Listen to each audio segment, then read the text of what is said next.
Ladies and gentlemen, hailing from Cleveland, Ohio, I give you BVO. Oh, we boxing? Yeah, we boxing. I need that belt like it ain't no other option. So we punching and weaving and blocking. Defeat ain't an option. Let them know, shoot a video, put it on BVO. Let them know, every time I punch, it's a heavy blow. BVO, bound to hit like bricks cause it was set in stone. Let them know, I ain't getting body, but I'ma hit this flow. Yeah, way more than a show, this is BVO.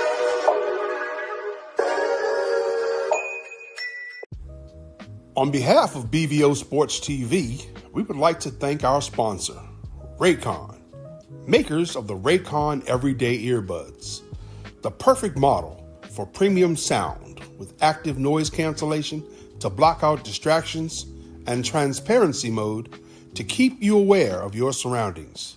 They are the ideal for your everyday needs. Just visit RayconGlobal.com. That's RayconGlobal.com and elevate your listening experience. Up in here. Good God Almighty! Shout out to BVO Boxing. You understand? Check the boy out. Check the kid out. You understand? Yo, what's going on? It's your boy BVO Sports TV, man. We back with another video. What a live, man. What's going on? Fight fans, what's going on? It's your boy. Hey, man, shout out to everybody in the building showing love. Shout out to Team Hackett. I seen that Team Hackett went and did an interview with my brother Claymore. I thought it was a great interview. If you get a chance, go check that out. But we in the house, man. We here to talk big time boxing.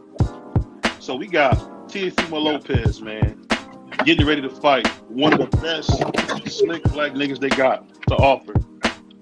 Shakur Stevenson. What you guys think about Teo fighting a guy like Shakur? I hope Shakur really whooping fine. He needs a butt whooping. Yeah, you a stone cold racist, man. Yeah. what you got for me, Free? I got mine. I mean, it's a good fight. It's a quality fight. This is a fight that a lot of people, as far as the fan base, have been asking for. They want to see Shakur in there with one of his contemporaries. And he's finally getting the chance to fight one of them, which is Teo. This is the first time that Teo has fought a black fighter. But the real question is, what happens after the fight? Because Keyshawn Davis is the mandatory to the winner. So right. We know what the rumor is, what the play is supposed to be. If Shakur beats Teo, he's supposed to drop the belt and move back down to 35 and leave the belt out there for Keyshawn to pick it up as the mandatory contender and fight for a vacant. Or if Teo wins, does Teo goes right back into another fight with a slick back fighter and fight Keyshawn Davis? That's the real question. After this fight is over and done with, what happens after that?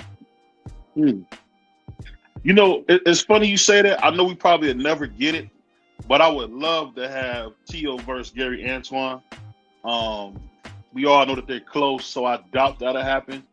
But I definitely would love to see Gary Antoine versus Teo. I think Teo will wash him.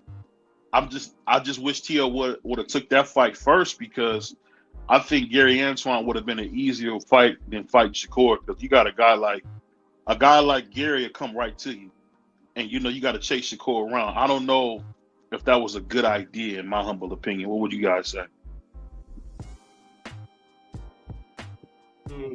I don't know if Antoine is an easier fight. I know Shakur is the bigger, moneyer fight. Antoine, we know you're going to have to fight when you get in there with Antoine. I don't know. I mean, Teo's not really cracking like that at 140. So, I mean, we know Antoine is definitely one of the biggest punches at 140. He's pretty much stopping just about everybody he's been in the ring with, except for one opponent. So I don't know if Teo really wanting to get in there with Antoine. Antoine want to fight any one of those champions at 140 and unify. He said he'll fight either one. He named all of them, and he basically said these guys, a female body part, they ain't trying to mix it up. They ain't trying to unify. I'm trying to unify with any one of them. So yeah, we'll see what happens. I'll say this. To my brother saying, I'll say this. I think the thing that's so crazy about it all is that I got a feeling, shout out to my brother Dink. I know Dink is a prime person who would do this. I feel like they're not going to give Teal his credit for going after these slick black fighters because everybody said he couldn't beat one, and he picked the slickest of them all.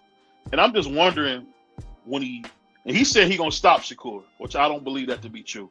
But that's what Teal says. Teal said he wants to stop Shakur and send a message.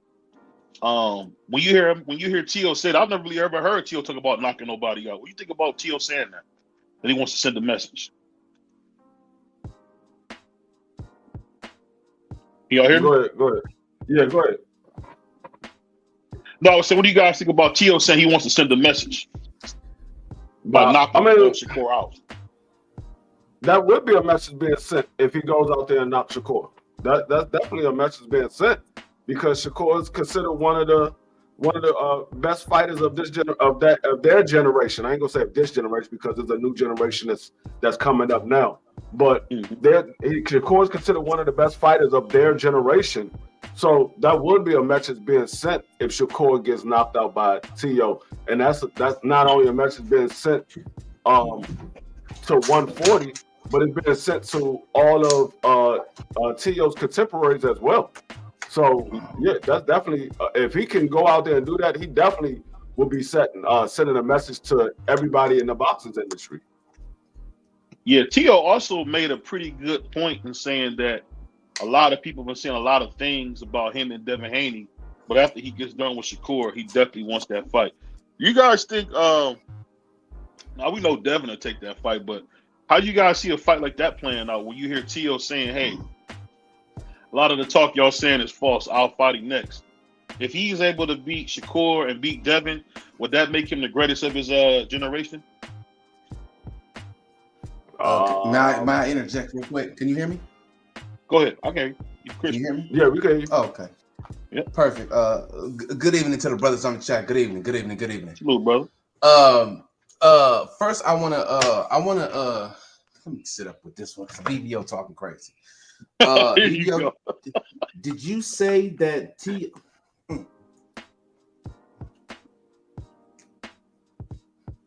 Don't know. Look like you slipped on the 40 ounce. Go ahead. Did you say English? Did you say that Tio can beat shit down Antoine Russell's leg? Did you say that? No, I ain't used the cuss word, but I think Antoine Russell was tailor made for him. Antoine Russell likes to come forward, smother his punches. I mean, Tio piece him up. Salute to my brother DP. Salute to DP the Rocker, the Lobster. I think Gary Antoine Russell knocks Teofimo out, like literally knock him out cold. Literally just we seen Tio in situations when he fights certain fighters and Tio's just not that good. Now, you just said something about Tio actually wanting to smoke with Devin Haney.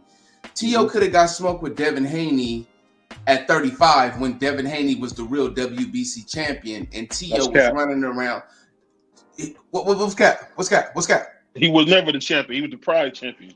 Let's not start that. Okay, well, we know in the history Devin Haney held the same belt that Floyd Mayweather did and all the rest. The franchise title was not a title. It was actually a trophy.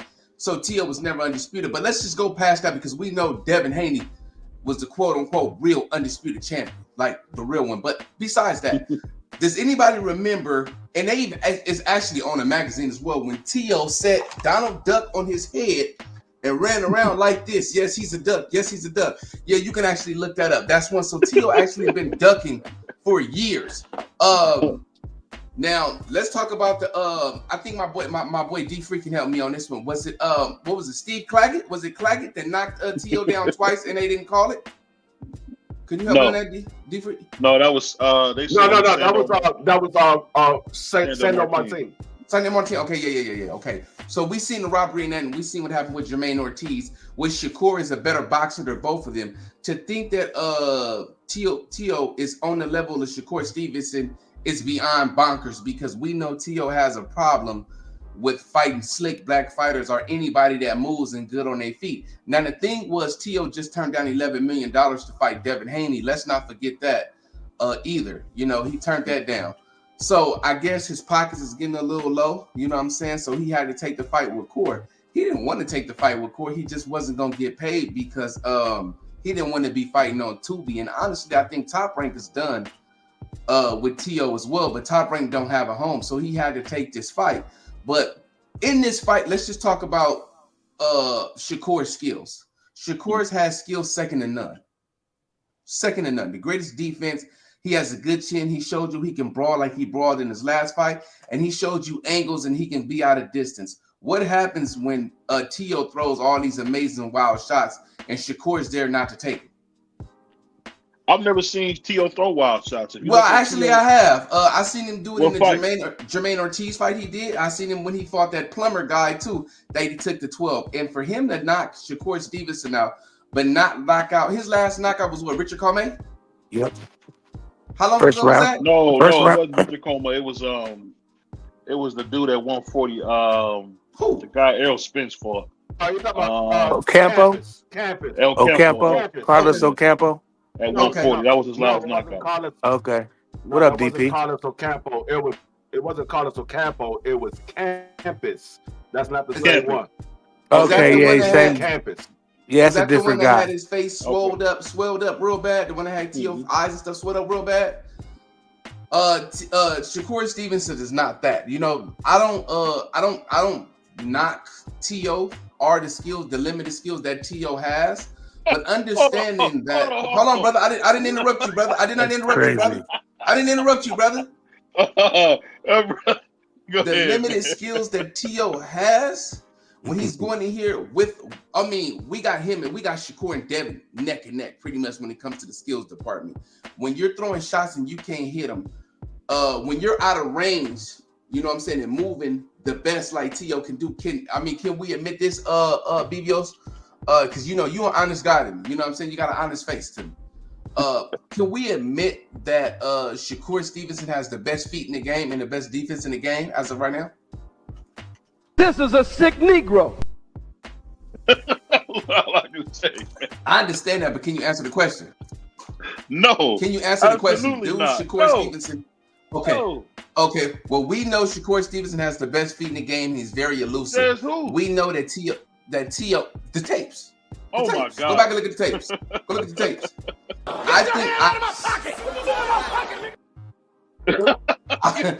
I think what we're about to see in this matchup, I think we're gonna see Shakur Stevenson versus Oscar Valdez part 2. I'm gonna land my plane there because you're gonna say some ridiculous things, and I'm gonna come back with even more facts. Well, salute to my brother Price. Salute to everybody in the chat. Dang Father, DP Rocker, my family. I'll say this, man. Shout out to my nephew, man. My man, Insane. But let's get back to reality. Teo fought Lomachenko when he was still Lomachenko. Not when he was finished. Not when he had already got beat to death a bunch of times. He only had one loss when we got to him. And then on top of that, we beat him. And then we go against Josh Taylor, who was an absolute monster, beat Jose Ramirez, beat Regis Prograis, who for a long time was Devin Haney's best win. You know, we go in there and style on Josh Taylor in ways that we had never seen. But let me back up for just 1 second. Even before we got to the Loma fight, we knocked out one of the most fire-breathing niggas they had from Africa, Richard Comey, beat him dead. Then we go in there with a monster. Before we fought Richard, we fought this monster Nakatani, big tall dude, beat him dead. Then we beat Richard. Then we go against Loma. And then we step right to Josh Taylor. And then from Josh Taylor, guess what we doing? Stepping right to Shakur, man. So it's like, to hear the cat, you know, Teo was very much like Hector Camacho. The bigger, the blacker the nigga is, the better he beats. That's crazy. That's what he does. That's what he crazy. does. You're missing a couple of fights. You're missing some fights. You bring us the biggest, blackest nigga, we gonna beat him. You're missing some fights. You're missing a lot of fights. Right after Loma, he stepped right to John. Yeah, right to Loma, he stepped to John Taylor. You're missing some fights. Hold on. We're not trying to be technical. We're just talking. I'm giving you a synopsis of the man's career. No, give the people the right information, because people are casuals and they will run with the wrong information. No, give them the right information. To my man Oakland LET TV, man. I'm giving the right information. I'm telling you what we do. We go in there with the slickest, blackest niggas y'all got and beat them dead. And I don't know what's going to be different with Shakur. Can you name the black? Can you name one American slick black fighter that he fought? American slick black fighter that he fought? American slick black fighter that he fought? He didn't fight no slick niggas yet. He hasn't fought yet. Fought a slick black fighter. He never fought a black fighter. Shout out, Ken. As people like to call him, they like to call him slick black fighters. He has never fought a black fighter. This will be the first one that he fought. Richard Coleman. Black fighters. Once again, y'all keep saying Richard Coleman. He's not a black fighter. He's an African fighter. His heritage is African. His homeland is Africa. That's where he's from. That's what he is. A black fighter is an American fighter. So, like I said, he has never fought a black fighter. My thing was this, and like I said, I give Tio a lot of respect for taking this fight. I give him a lot because he said some harsh things that he needs to be brought to justice from. And hopefully my half Puerto Rican, half black brother, which we all know is going to box circles around this dude. But I do give him props for taking the fight. But what I want to know is, as a fan of Tio's BVO, how did you feel when you heard Tio turned down $11 million to fight Devin the Dream Haney, Mr. PTSD himself? Well, I think you're a sick Negro for trying to make fun of people with PSTD or whatever. I think you're a sick Negro for making fun of people with those kind of issues. But I say this: is T.O. perfect? No. PTSD. But to me, I say this: out of all the young fighters, I've said this for years. The Puerto Rican Prince D Freak will attest to this. I've always felt like out of the young guys that were coming up, now they're not so young, they all in their late 20s, early 30s. T.O. and Devin have been the two niggas who want to fight everybody. I truly believe that. Like, I'm not even saying it to be biased, because at the end of the day, I'm like my brother Jim Lampley. I'm not gonna be biased no more. I'm gonna just tell you what I see. And what I simply see is this. You might not be biased, nigga, but you sure is lying. Hold on. We're not gonna go and call people ends and racial epithets. We're not gonna do that because you're my brother and I love you. So what I'm gonna tell you is this: we can say what we want, but T.O. and Devin, in my opinion, were the leaders of the new school. They got to fight. T.O. didn't take the fight numerous times. I give you that. Numerous times. Shakur had a few offers from Tank. He didn't take. People don't always take the fights when you want them to. But I say this: if what we seeing with Shakur and T.O. probably will be a technical fight. I'm just wondering, can T.O.'s athleticism beat Shakur's technicality? Because Shakur is one of the best technical fighters in the game. I'm just wondering, is T.O.'s athleticism going to put him over the top? So it's going to be a good fight no matter how you do it. But I just think, in my humble opinion, I'd rather have a guy that's an athlete more than I would a guy who's a technician. Because, and you know, we seen what Shakur is doing. Shakur done got his gap fixed. So he's been to the dentist. So he touching some major cheese. He doing his thing. And I think he really wants to show how great he is. I mean, and say what you want, he fighting the Ring Magazine champion at 140. We talk a lot about Gary Anton Russell. Guess what? Gary Anton Russell ain't the Ring Magazine champion. T.O. is. And he got it from the man. So, I mean, however you want to place it, you can put like your biases. You can say, I hate BVO because he's black. He's from Cleveland. You know, he's so fly. He's so cool. You can say all that, but I'll say this. T.O. does what a lot of people's favorite fighter won't do, and that's take tough fights. I mean, when he fought Loma, he was 23. We even got video of Tank saying the only guy that fought top people at that point, I think this is around 2017, 16, 17, somewhere around there. No, it was around 2021, 21, 22, somewhere around there, right after the pandemic. Tank himself said the only person that really fought somebody was Tio. So I mean, say what you want. We got another slick black nigga on the plate, and what always happens when Tio fights monsters, he turns into Godzilla every time. This dude is a monster. I mean, we talking about probably one of the best boxers in boxing. Shakur is nice. Shakur beat Willie Zepeda, who's a monster. So I think y'all should give Tio his credit for going against this big black Puerto Rican nigga. I don't know why y'all not giving no credit, but that's crazy. It is what it is. Hold on. I'm gonna go back to a couple of things that you said. First of all, nobody was up here talking about Antoine. You brought Antoine up. That's what you brought up. So you said we talk about Antoine, but Antoine ain't the champion. You was the one talking about Antoine, not me. I didn't bring Antoine up. You said you thought that Tio should fight Antoine. So I guess you was talking about yourself when you were saying that. Second of all, you said you got another slick black fighter on the plate. That's the first one. It's not another. It's the first one. He ain't never fought a slick black fighter. So that's another thing. Now you said that Tio and Devin wants to fight everybody. Well, one person has actually tried to fight everybody. Another one just called out a bunch of people's names. He never tried, and when the offer was given to him, the man goes the opposite direction. So you say he wants to fight everybody. I don't see it that way. I see he uses everybody to get promoted as a clout chase. I think that's what he does. Because he had opportunity, he could have fought Devin Haney. He said, "You're the franchise. I'm the franchise champion. That means I can make you my mandatory anytime I want to." So if he wanted that Devin Haney fight, he could have had it, and Devin Haney would have been his mandatory. He would have been the A side because he would have been the mandatory. He would have been the A side. He wouldn't have to take lower money to Devin Haney in that situation, but he didn't really want to fight. He's not going to fight Devin Haney at no point in time in his career. He's not going to fight Devin Haney.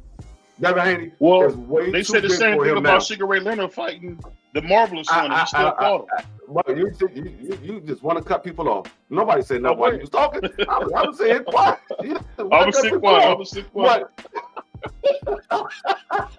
But like I said, he's not going to fight Devin Haney. I mean, we're not going to see that. The same way you said we would never see Tank Davis, we would never see Tank and Shakur, we would never see Tank and Devin, we would never see Tio and Devin. Tio's not going to fight Devin. But no, Tio,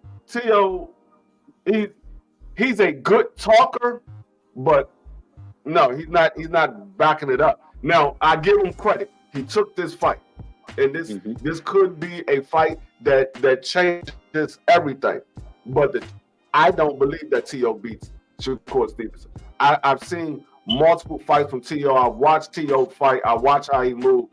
And when Tio has to be the guy that comes forward, he doesn't look good. He doesn't look good at all. And Shakur is a counterpuncher. Shakur is going to sit right there in that pocket. What we saw from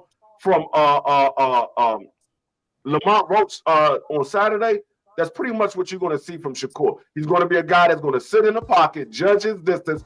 He's not going to overextend. He's not going to overexert himself. He's going to allow his opponent to be the one that got to make that first move. Shakur has no problem. He's a longer rangier fight at one. He has no problem just sitting in the pocket and just throwing a jab and hitting you with the jab all night. Shakur don't mind it being boring. Tio is the one that wants to put on the show for everybody. He wants to jump around the ring and tap his foot while he throwing punches and all that. Shakur don't care about doing none of that. Shakur will sit there and be boring and jab you all the way to a championship. So the person that's going to overexert themselves is going to be Tio, and he's going to leave himself open to get counter shot all night. So I don't think Tio beats Shakur. I don't give Tio probably more than maybe 4 rounds in this fight. If he gets 4, maybe 4 rounds. And I'm gonna say this, DP. Shoot to my brother DP, man. The thing that you got to remember is Sugar Ray Leonard waited a long time to fight the Marvelous One. He fought Tommy Hearns in his 20s, but he did not fight. He did not fight the Marvelous One until his 30s. And the main thing that he did was he actually even spent 3 years out the ring. Well, I think he had a detached retina. Remember, they had gotten the suits and said this would be a good fight, but I guess it'll never happen. And it ended up happening. So all I'm saying is this. This dude, I would just say this. We got to stop playing games Like, we don't see that Teo has done a lot of great things in boxing. I'm not saying he's been perfect. No champion's perfect. But what you've seen as far as actually getting tough fights and beating those guys, Josh Taylor, I know everybody, because it's been a lot of people are new to YouTube, new to boxing, but Josh Taylor was terrorizing 140. I seen him go in there and beat Jose Ramirez to death. And I always had a disdain for Jose Ramirez because he beat one of my favorite black slick fighters was Amir Imam. You guys probably never heard of Amir Imam, the young master. So I seen Jose beat the life out of him. And now Teo is doing what they said he wouldn't do. He said, give me the slickest, blackest nigga you got, and I'm going to beat him. And when he beats him, I hope he gets Devin Haney, because that's another slick black nigga that I think we should get. And to be honest, I think boxing is going in a great direction. But let me ask you guys this.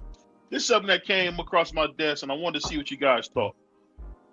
We got my man, I want to say his name is Ishbek. I think I'm saying his name wrong, but my man is 52 years old, and he wants to make a comeback and be the oldest heavyweight champion. What do you guys think about a 52-year-old man saying he wants to be the heavyweight champion? Well, this is my thing, because I don't want to give. I wrote a couple things down that you said here, and I actually want to. I don't want you to get past this, so I will be doing myself a disservice if I did not bring it up. You said Teo was the more athletic one than Shakur Stevenson. That turned out to be a lie. I don't know where you got that from. How so? Have you seen Teo? I don't know where you got that from or where you heard that from, but that is a total lie. So please don't repeat that lie. We know. Let me hold on before you go on. You say that's a lie. Let me ask you this: can Shakur do a backflip? Are you for real? No, I'm if you talk about, let's talk about being athletic. Shakur can run up a wall or a tree and do a backflip. No, can he stand still and do a backflip? Yes or no? Yes, I'm pretty sure he can. I've never seen him do it. Stop the cap. It doesn't matter if you've seen it. We already know what his genetics say he can. Why that's so amazing. Oh my goodness! If you can do a backflip as a human man, you on another level. Shaquille O'Neal, I'm a Lakers fan. I don't know if you ever heard of the Los Angeles Lakers. Shaquille O'Neal was 330 pounds and could do a standing backflip. When you can do a backflip and you standing up, you're an athletic dude. Oh, that's good for you. Everybody can't do that. Everybody can't. Yeah, that's good for him. Go to your next point. That's good for him. We know Shakur is the more athletic. We've seen it in every fight that he has. Got curly hair. That's all you saying. And we know that Shakur Stevenson keeps up his stamina. He has better stamina than a Teofimo Lopez. Second of all, when have you ever seen Teo tire in a fight? I've seen Teo tire in several fights. Name him. I seen him tire in the Lomachenko fight. No, Lomo's kicking his head in. I seen him tire in the Loma fight. I seen him tire in the Jermaine O'Neal fight. Jermaine O'Neal, my bad. Jermaine O'Neal? Ortiz. Jermaine Ortiz fight. Hey, Jermaine O'Neal will obliterate Teo. Who else? I seen him gas out in a couple of fights, right? But let's move forward. Didn't you say that Tank said Teo was the only guy fighting people as if Devin Haney wasn't fighting? This is before Devin. Hold on. Before you pickle pull, this is before Devin fought. This is early in their career. This is like around. I want to say it's right before the pandemic or right after the pandemic. I'll find the clip for you. 2020. Okay, yeah, 2020. Devin Haney had already fought Jojo Diaz and Jorge Linares. Both of those guys were has-beens at that time. Stop playing. No, actually, Jojo Diaz was on the rise. Actually, Jojo Diaz was on the rise and moved up because he was a world champion. Jojo Diaz had just won his world title and moved up as a champion. Now he didn't. He won his champion when he beat TF at 130. Man, you gotta have the facts, bro. Hold on. You gotta have the facts, man. But salute to my brother Insane. My man handling some business right now. We gonna continue this, but his name is Ishibushi. If I'm saying it, Ishibushi. Go ahead. Man, Ishibushi better get his booty up out of here. He gonna get beat. Anyway, he's his head beat up. He's 52, and he says he wants to come back and he wants to be world champion and beat George Foreman's record. Do you think at 52 years old, we've seen him sparring against F.A. Ajagba, and F.A. Ajagba was really beating him dead? What do you think about a 50-year-old man trying to be champion again? My bad, gentlemen. But I don't think I don't think this is the era. I don't think this is the era that he wants to do that in. When George Foreman did it, it was during an era where the guys wasn't as strong and as big as they are now. So George Foreman was probably one of the biggest guys in heavyweight at that time when George Foreman came back. He was like 260 pounds. And he was like, I think George Foreman at that time, I think George Foreman was like 6'3", 6'4". He was like 260 pounds. So no, this dude coming in there fighting guys like Triple D, fighting guys like Fabio Ward, Mosey, even guys like Richard Torres at this point. He's fighting young guys that has a lot of power, a lot of energy. At 52 years old, he don't want to get in the ring with somebody like one of those guys because he's gonna get beat up badly, and God forbid he gets unalived in that ring. Right. What was you saying about a 52-year-old man trying to be heavyweight champion? I believe in everything that D3 says, but I'm gonna have to make my own opinion about this, man. If you feel like you got it in you, man, go on and come and see what you got, man. Try your luck. I don't think it's gonna work out for you, but I never want to stop a person from their dreams or getting a payday. So if you feel like you can step in with these guys, try your luck. That's all I can tell you. He might shock the world. You know what I'm saying? He might shock the world. So give him a chance. The only time when you fail if you don't try. So go on and try your luck and see where you get to. See what happens. I mean, I don't think it's wise, but hey, who am I to stop you? But let me ask you guys this. I don't know. I mean, hold on, real quick before you move on. I mean, the man tried all this time. He hasn't got it. What makes you think you're gonna get it at 52? You didn't get it in your younger years. You definitely ain't gonna get it at 52. I mean, maybe he had a vision. Maybe he had a dream. You know what I'm saying? You have a dream, you follow the dream. I have a dream. You know what I'm saying? Hey, he must have had a dream like my brother Sean Haney. He must have had a dream. Yeah, hey, whatever dream it was, it came back right because that boy lost to Rolly Romero's next fight. Come on, now. You don't beat Devin Haney and lose to Rolly Romero. So let me ask you guys this. So my man Joseph Parker went on an interview. And he's saying that he was never on drugs, that they setting him up, and his B sample shell proved that he wasn't dirty. What do you think about Joseph Parker going on this media tour saying that him testing positive was not real? You guys take his word for it? Man, first of all, Joseph Parker, he only had a picogram of yayo in his system, a picogram. However much that is, a billionth of a picogram of yayo that came up in his sample. Boy, them tests ain't lying on you. Boy, you wouldn't see the people.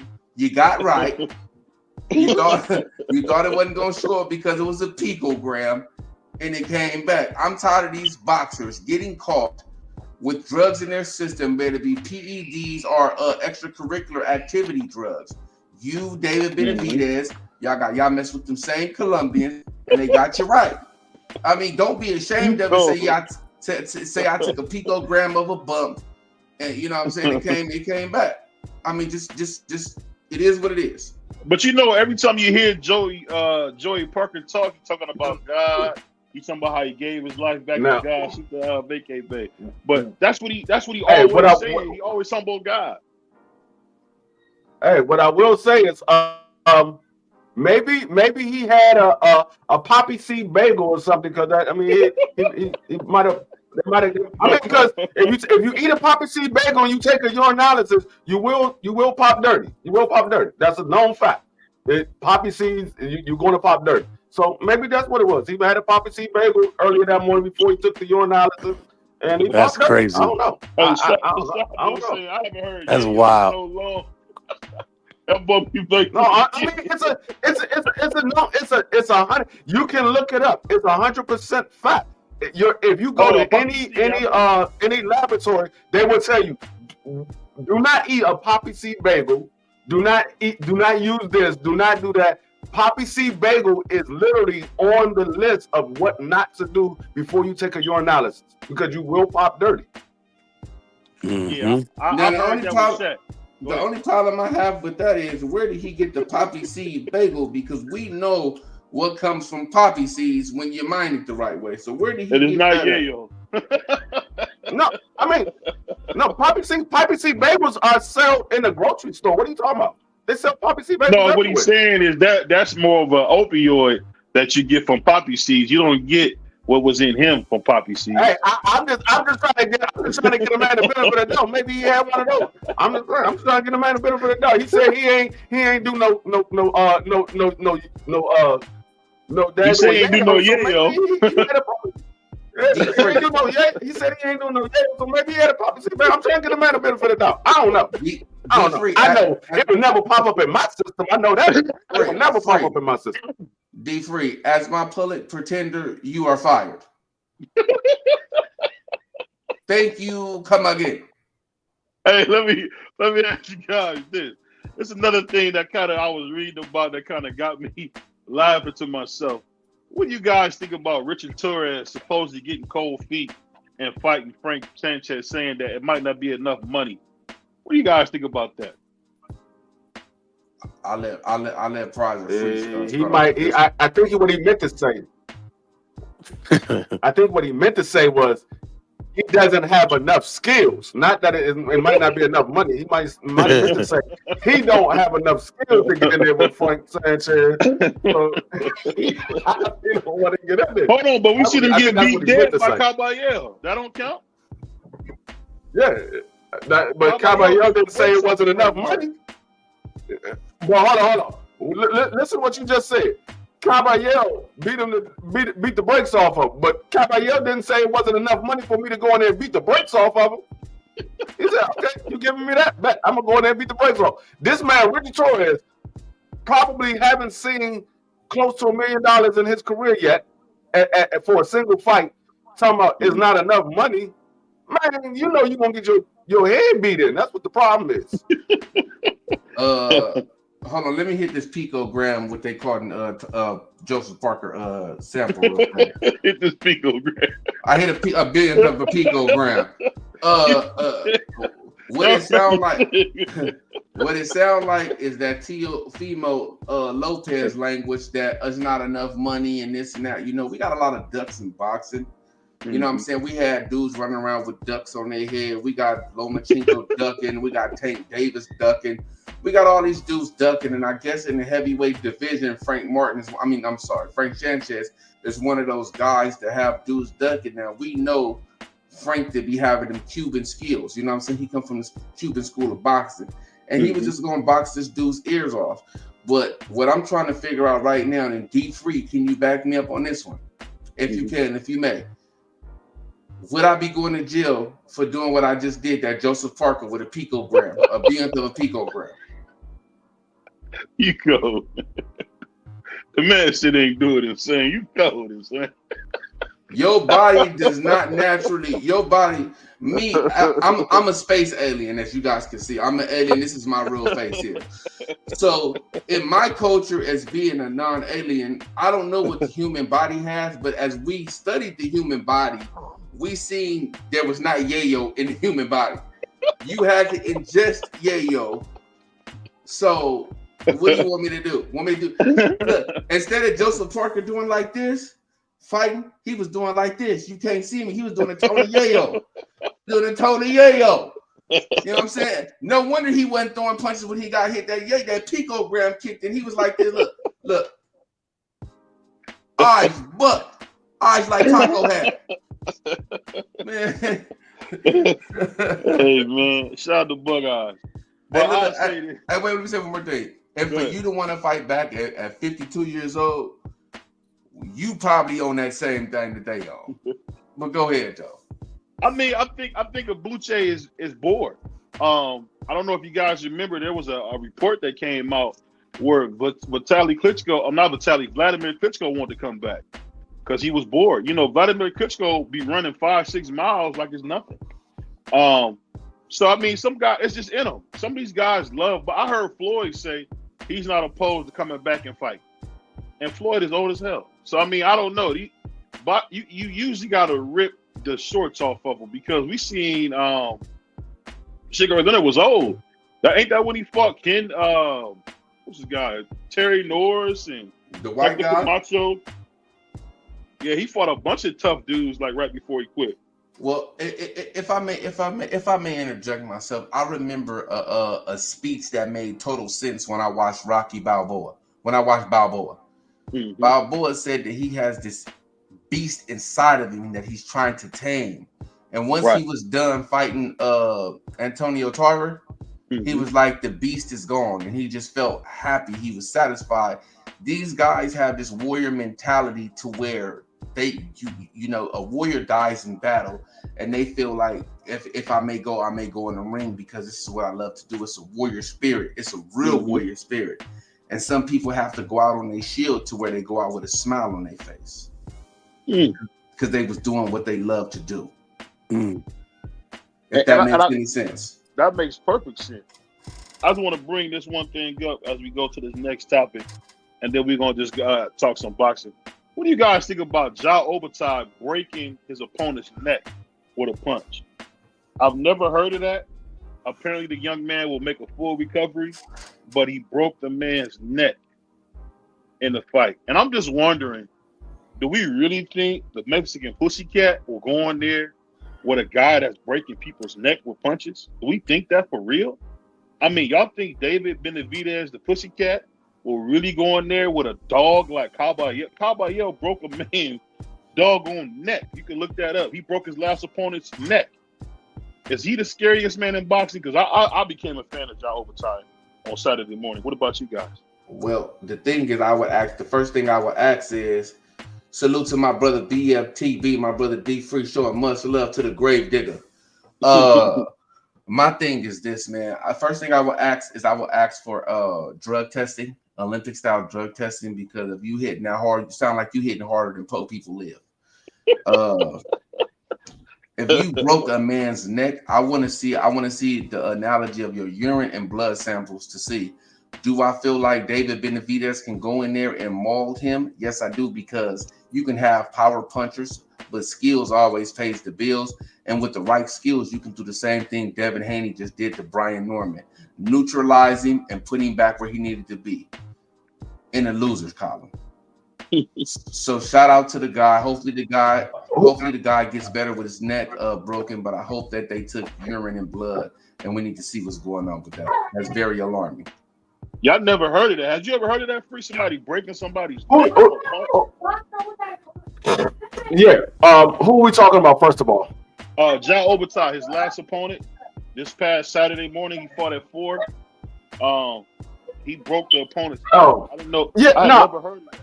I mean, we heard the story of I forgot who's the heavyweight fighter that broke a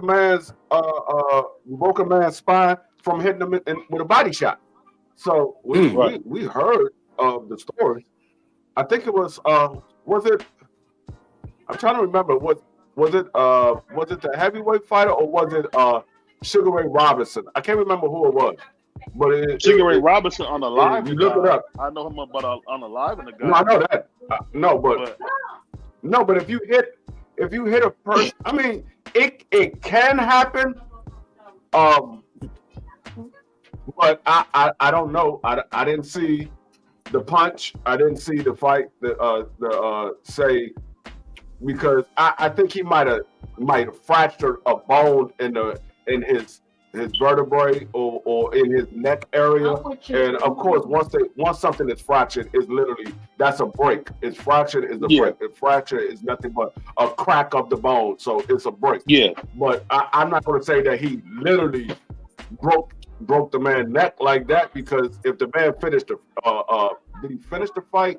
I mean, did he? No, I would say he did knocked he finish him the out fight? dead. No, he knocked him out dead. No, the guy was rushed to a medical facility. Did he knock him out with the punch? That's what I'm saying. It could have been the way he hit him fell. because he hit the ropes real hard. I don't know if you've seen the clips of it, but he hit the ropes really That's what I'm hard. saying. That's what I'm saying. It could have been the way that he fell that broke his neck. It might not have been the actual punch. Could have just been the way that he fell.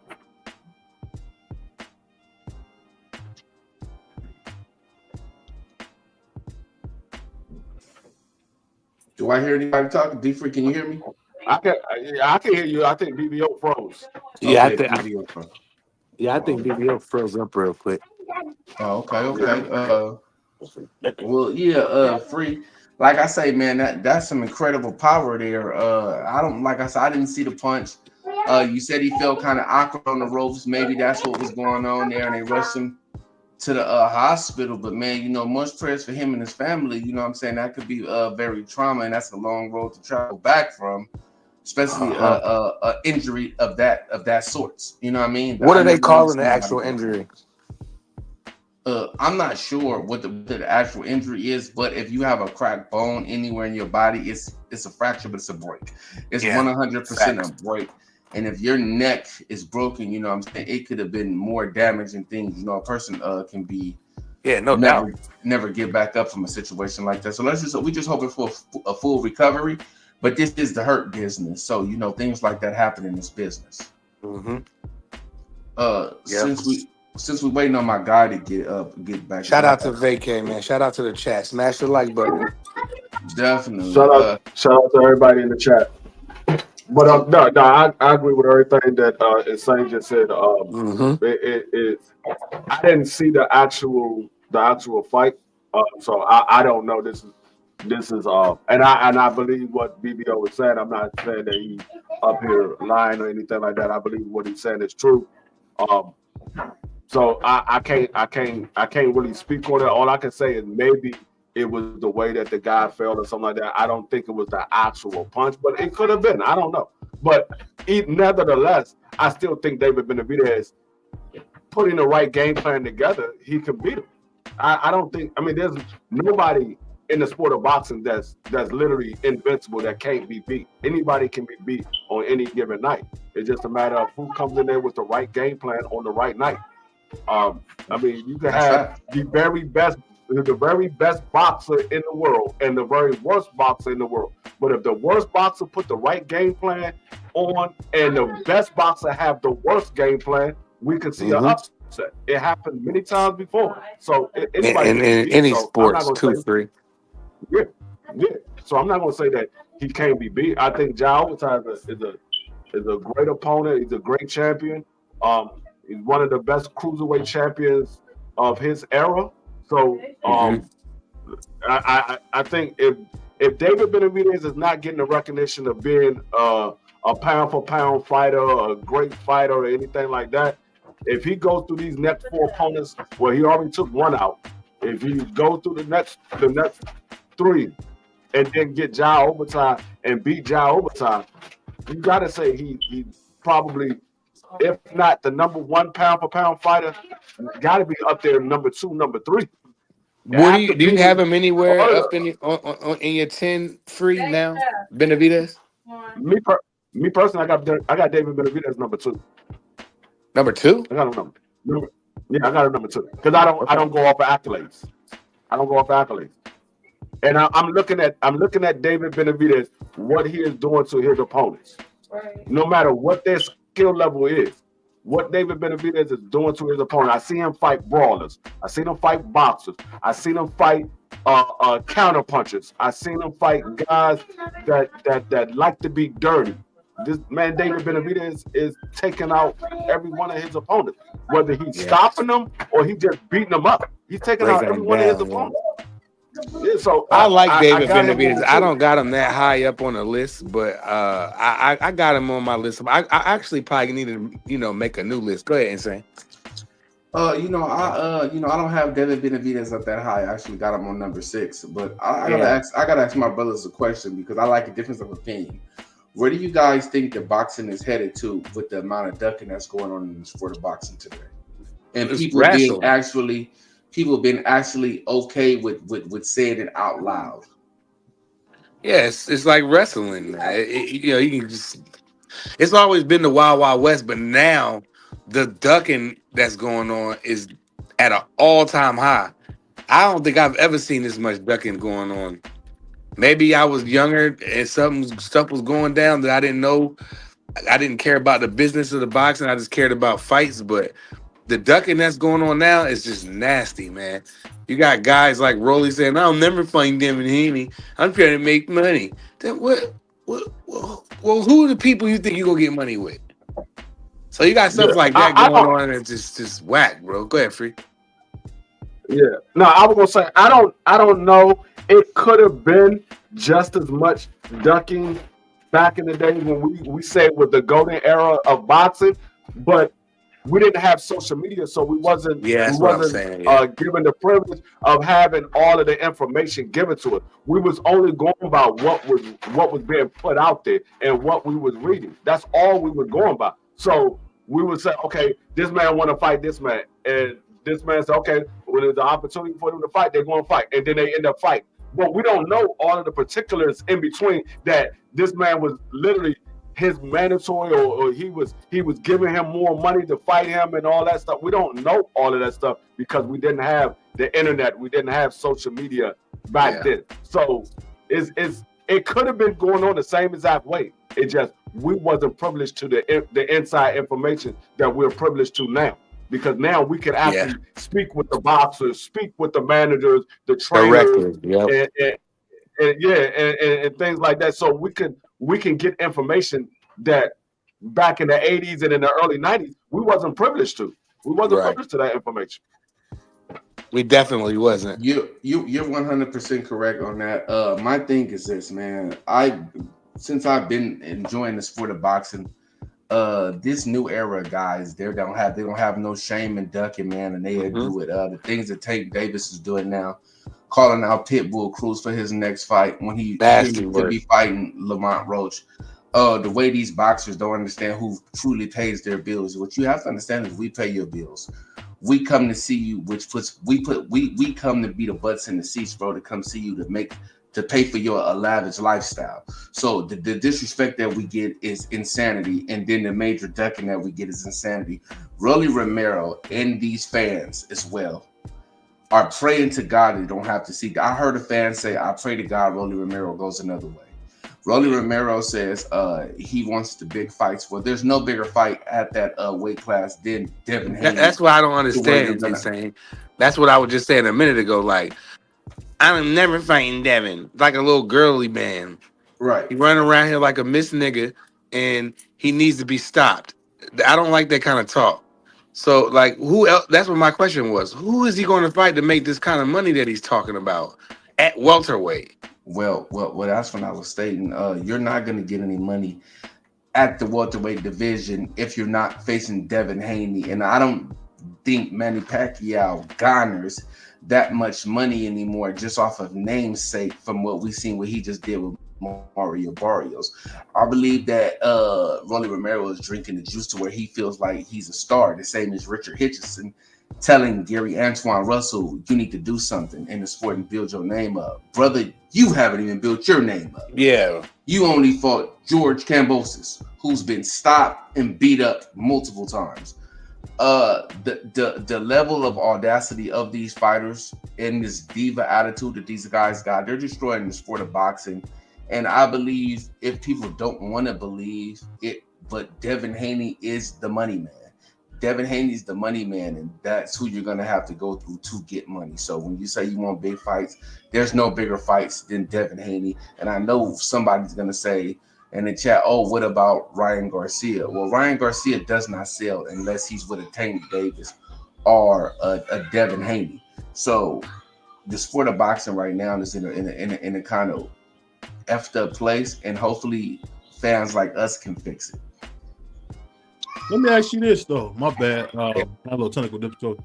You just fell down the steps and woke back up. But with Devin kind of being the last man standing, do you guys think that this pushes him up as far as in popularity now? Because I mean, let's be honest, Tank is as good as gone. Canelo, we don't know what's gonna happen with him. At this point, the main name we probably will hear is Devin Haney. Is this a chance for Devin to really become, that beloved guy he always wanted to be? Well, the thing about this is Devin Haney is not loved, but only by real fans and non-racists. But love is hate. You know what I'm saying? It's a thin line between love and hate. So the same people that hate him will pay money to see him, whether they see him win or lose. And I think that's where you need to be in the sport, in that fine gray area, because just because you love Devin or just because you hate Devin, you know he fighting and you want to see him either win or lose. That's the Floyd Mayweather money print. You know what I'm saying? That's the But insane. People act like Devin ain't got no fans though. I mean, this is ridiculous. Like, I got a 22-year-old. Him and his friends know and like Devin Haney. They like him. You know what I'm saying? So the people trying to create a fake narrative that, oh, he don't got no fans, it's just Tank Davis haters. Man, you crazy, man. Devin had a whole army ride with him before he got that WBC belt, bro. So, like, I don't understand where the hate come from. Man, I think he's very popular. People know who he is. He like I said, he's one of the money men in the sport of boxing today. So how? Well, you know, like the great late Eazy-E said, any publicity is good publicity, whether it's good or bad, as long as you guys are spending money to either see me or listen to me. And I think Devin Haney, whether you love him or hate him, that's a fan base too. Because if you dislike Devin Haney, that's a fan base of people that dislike you. They're gonna pay money. If you love Devin Haney, you're gonna spend money because you love Devin Haney. Like I said, being in that fine gray line in the middle is where you want to be, because you want both sides to come see you. You want this side want to see you lose, and this side want to see you win. Yep. So that line. The only thing about Devin is for the boxer. He fighting across the world and still has a fan base. I mean, I think the nigga just got done fighting in Saudi Arabia and still got fans. I mean, I think that says a lot, to be going across the world and you got people like us who would stand up and watch the fight. Actually, the fights were really convenient. I got to say that. But you got people who watching him and he fighting across the world. I mean, I think I enjoy that about Devin. What about you guys? Yeah, he's a real American. You know, that's a real American story right there. A kid, don't matter how he grow up, because we all grow up different. So you can't throw that in. It has nothing to do with anything. The kid goes around the world and he does what he's supposed to do. Ain't nobody looking for smoke but him and like two other people. I get what you're saying. But let me drop these bars real fast. See, what Devin Haney is the real meaning of a world champion, because he won his title and defended his title on different soil and around the world. Going dead. But yeah. I get exactly what you mean. Yep. He fighting around the world. But I just say this though, Prize. I think no matter what Devin do, he'll never be able to compete with what people saying, because it's just lies. You got a bunch of punks running around the internet making it hard for casual fans, just making up stuff as they go along, and just they said that the Brian Number fight wouldn't happen. Yeah, I remember as soon as it was announced, there were people saying the fight won't happen. Oh, Devin's going to pull out. Oh, it's not going to be this. It's not going to be that. Man, get out of here, man. Y'all some pickle pullers, bro. Well, let me ask my words to my mother. Let me ask my brothers this: when did hate ever stop? When did hate or love ever stop a paycheck from getting cash? Right. I'm pretty sure they hate me on my job, but they can do but cut the check. Right. Hey, let's stop this. Nobody wants to be hated, bro. I don't care who you are. You could be the baddest nigga in the world. You don't want nobody to hate you. Floyd, he loves to be hated. Well, the thing is, Floyd is corny, man. I don't think people hate Floyd. Floyd is corny. The thing Floyd is corny. That's the can, problem with Floyd. Go ahead. I can tell y'all somebody right now who loves to be hated. He used it as fuel and adrenaline. The late great Kobe Bean Bryant. He loved going in Boston and they hated him because those bulls end up becoming cheers, because the same people that loved you that hated you during the journey, they end up loving you towards the end. Mm-hmm. And see, that's why I would have Kobe Bean got all his love toward the end. He didn't start getting hated until he had that stuff in Colorado. Kobe was hated the day he put on a Laker jersey. No. I'm gonna tell you about the fan base. I'm gonna tell you about the fan base. About Philly? Okay, I'll give you Philly for sure. Philly, Boston. He a Laker. That's what I'm saying. So you already inherited the hate, and then what Kobe Bryant was doing in the league. You think this young kid coming up in here, bro, doing what he did to veterans like that, he putting up 28, 29 on Giving your them team. buckets. You think that them people wasn't like, no, Ray Allen is better than Kobe Bryant. Why are y'all doing this for Kobe? Because Kobe's coming in there putting in the work. The hate fueled Kobe. So it was before the case. It was before that. This man put up 81 points on a team. You think the fans loved it? That was after the case. That was after the case. No, but I'm just saying. In a modern basketball too. Not 03. He wasn't playing against plumbers and electricians. He was dropping buckets on real. I can't say this no better than I'm saying. I watched Kobe Bryant from when he started. I'm a Lakers fan. I watched a fat, chubby Magic Johnson in '96, and we had Nick Van Exel, we had Eddie Jones, and I was watching them. And when we got Kobe, I felt like this. He couldn't get off the bench. I felt like Dale Harris just was determined not to get him off the bench. He didn't really get off the bench until that third year. Really? That third year, his third year, that's when he really started getting off the bench because that's when we fired that bum.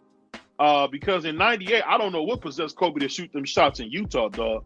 And it was like 2 air balls. I was like sick. I couldn't believe it. He was a little wet behind the ears then, BVO. Those were the best shots to take. Shaq, fool. No, I'm like, get the ball to Shaq. If you guys remember, nobody else wanted to take them shots, and Kobe stood up to take those shots. Shaq didn't want them shots. They didn't want them shots, so Kobe took them, and those were the greatest misses. I'll give you that. Floyd Mayweather losing in the Olympics was the best thing that ever happened to him. Shakur Stevenson losing in the Olympics was the best thing that ever happened to him. Deontay Wilder winning the bronze medal in the Olympics was the best thing that happened to him. You want to know why? Because that loss turns into lust to win, to never feel like that again, to never feel the pressure of losing, the embarrassment of losing. So you have to stumble before you come into greatness. Kobe's early years on that bench prepared him for greatness. Now, what I'm saying is when it comes to the boxing, in the boxing, guys like that took losses back in the days, like Sugar Ray, Sugar Ray and all those guys. Marvin Hagler, let's talk about Marvin Hagler, who lost his first 2 fights, I believe, had to go back, rebuild himself, go back to Philly, and then he was unstoppable from there, becoming undefeated. So the losses helped him. So, you know what I'm saying? Like I said, the losses, the hate, you know what I'm saying? It helps you out. Like I said, people, when I was hooping, you know what I'm saying? When I'm in the gym, I love to talk shit. I love to talk crap. And I love people to say whatever they're going to say because I'm going to do you wrong every time. Right. And I'm going to make you hate me at the same time. It's just a friendly sport of basketball. You know, the trash talk is necessary. I'll just say this. For me watching basketball, as long as I watched it, I would say Kobe to me had the funniest career. And he's my favorite player. Don't get me wrong. He's my favorite player. But I just never understood, like, why he made Shaq leave. That's the only thing, I'll be honest with you. Because the nigga was lazy. And he didn't need him. Me and every Laker fan at the time could not believe this dude made Shaq leave, dog. Because he was lazy and he didn't. And if Shaq admitted this stuff, had he listened to Kobe, he probably would have been the greatest basketball player of all time. Because he's unstoppable. There's no way you can stop Shaq, bro. Well, you remember Santa Claus, don't you? Yeah, I know you was a young kid growing up. I remember all that, but I also remember too what was actually caused Shaquille O'Neal to leave. Shaquille O'Neal didn't want to take a pay cut, and the Buss family felt like they didn't want to pay him $100 million over a certain many amount of years again. Wow. So that's what got in the way. Shaq's money in his pride, he didn't want to take less money to bring other players in. So it wasn't a Kobe thing. It was a management front office. It was more of over the money. It was a money dispute. That's what took place. But they shaped it as if it was Kobe's fault. That's all I'm saying. That would be immediate and everything.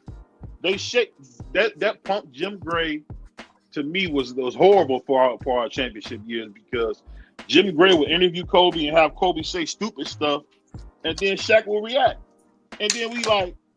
Don't piss the big fella off. He didn't need him. He didn't need him. And he proved that he didn't need him by winning 2 more titles. Shaquille O'Neal only won 1. Hold on. Let's get real here. Shaquille averaged like 30 and 15 in the finals, dog. And saying we watched him throwing niggas in the rim. Where was you at?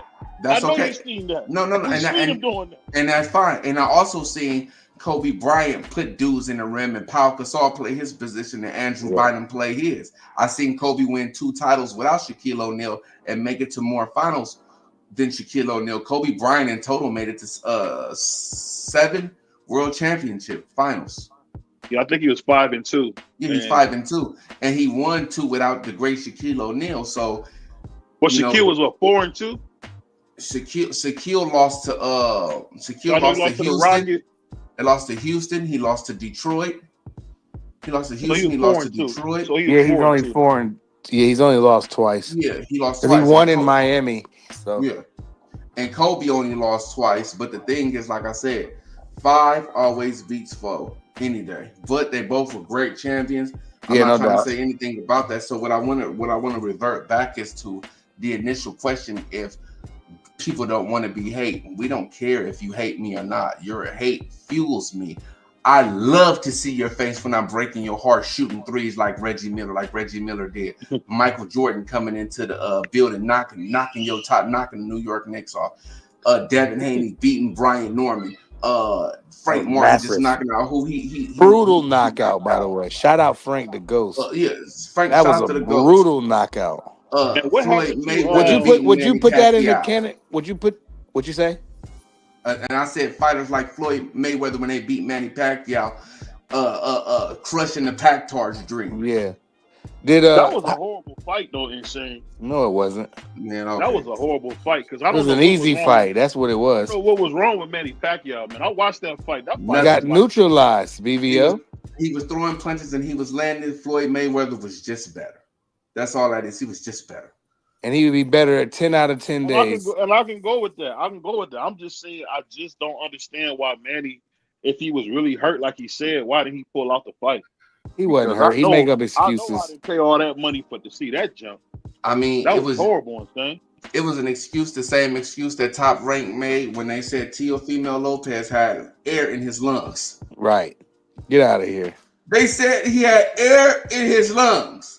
He's almost unalived and all this stuff. Air in his lungs. I'm gonna say something, and I hope Tia don't mind me saying this. The woman was getting messed with. Oh, yeah. All right. And I think his heart was hurt, not his lungs. I think he was going through some stuff emotionally, man. I think that's what that was. Yeah. I mean, shout out to Tio, man. You're a great champion, bro. I'm sorry that happened to you, bro. Yeah, me too. Yeah, I know how it is, but I don't even want to talk to personal life. Yeah, I know how that is too. No, but I get exactly what you're saying. We're not gonna go into it. I'm just saying I gotta get a man. That definitely can mess with your mind going into a fight though. But don't make up another injury. Just say, yeah, man, I got problems at home right now. But Prize, I gotta stop you there, Prize, because Devin Haney was going through with his baby mother. And I said it could affect you. Right, yeah, no doubt. No doubt. Battles and things like that. So you know, was he? I thought, he got to pay money. He got to kick out something. He took his baby mama to court. He was suing his baby mama, took her to court. He was going through custody battle with your children. And people laughed at him, talking about, he's doing what he's doing. You know why? Because half of y'all never owned anything. Half of y'all don't know anything about business, and a lot of y'all just type, but you go to regular jobs. You have a regular life. You know what I mean? But you got all the comments in the world, bro. Remember this, Prize. These people don't even pay for insurance. They get free insurance through the government. I mean, through the county building. These people don't own homes. These people when you talk to us, you talking to people who got it going on in real life. And they say, "Oh, why your name prize fighter? Oh, you never box." I got beat up in the Y, and I realized that I wasn't a boxer. I'm just going to be a fan, but I'm a prize fighter at life. That's why my name is prize fighter. All right. So y'all, half of y'all just get up here and just talk bad about people. You make people choose sides. I think that's corny. Because I can go for Tank, Devin, and Shakur, and if they all fight each other, then great. Well, Prize, I like to throw this in there too, just to your analogy. When these people get in the car accidents and pray to God they have insurance, they sue the other insurance company. That's suing someone. I sued. That's suing. So if he's talking about? And y'all never been through nothing like court stuff and all that, because you was growing up a different kind of way, right? Your kids he's suing. It looks like that, but what he's doing is he's trying to cover his ass so he don't get child support deductions out of his check. He's trying to get his kids because they're definitely going to live a better life with him. You know what I mean? Because he's the money man. So that's what that was about. It wasn't, and he wanted stuff back. You know what I mean? Because these girls need to be put. Somebody got to do this stuff. Somebody got to sue niggas. So when he You sued can't get Bull your for stuff back, though. cheating, I don't agree with that. when he You sued shouldn't Bull have for stuff back. when he You sued should. Bull No, for you gotta say cheating, that, Pride. That what? wasn't right, bro. What I That said? wasn't right. You gave that broad that stuff, man. If somebody gave my daughter some stuff, nigga, that's her stuff. I don't want to hear about it. Yeah, I agree with that, and I don't agree with that part If of that's suing, our daughter, and and a I don't nigga agree gave with her that part stuff, of the lawsuit. But let her that's have the just stuff you gave her, bro. What you say that's about that, just insane? that's corny. But You know, speaking of that, and probably I don't mean to interrupt you, nah, brother. you good? Go I ahead. gotta ask you a I was real going question. on and on and on. I gotta ask all No, my you brothers good? a real question. Did you guys hear of the comments that Tank Davis made about I guess that was Ray Jackson's daughter? Watch Yes, your child because she might be the next victim of because she might be next. That's what he said. He didn't say Tank Davis, victim. you are a sick, low life individual But Ray Jackson was that hitting should low. be out of boxing. But Ray was punching low too though, and Tank just went. No, he really wasn't, bro. He went Tank rock is doing bottom. something wrong, bro. I'm not here to cast aspersions, but I'm gonna be real with y'all, man. He got to stop with this stuff with these women, bro. He got to stop it. It's getting bad, man, because it's hard to defend him, man. I'm gonna be honest, man. Maybe I'm corny. I don't want to see nobody go to jail. Me I'm either. gonna be honest with you. Jail is whack. So it's like to have him keep doing this stuff, bro. Something, as my grandma used to tell me all the time, everybody ain't lying on him. Yeah. And then to tweet that bull stuff that brother Insane just said. I saw that like right when I got home from work. I'm like, is that real? That was real. Who was Ray Jackson? Let me say this is a dude. It's a dude on Twitter. We be popping. We be going back and forth with it too. He was actually a Tank fan. But let me clarify something for BVO. Let me take this off too. Hold on. Yeah, I like that mask, by the way. I want to see you go to jail. There are some people that need to be in jail. Whoa. And we know who these people are. People that do nasty things to people that don't want it to be done to them. You need to be in jail. That stuff, I give you that, yo. You need to be in jail. Dudes that break in dudes' house that they pay for everything in their house, and I catch you going through my window, I'm calling the law. Nah, I'm not calling no law. I am the law if you come in my house. I am the law. If I'm not there, I'm calling the police. Yeah, you for need sure. to be in jail. Yeah, I want you. I'm pressing full charges. People that steal from hard-working Americans need to be in jail. People you need to be in jail. Yeah. But I'm gonna say this though. Put him in timeout, Insane.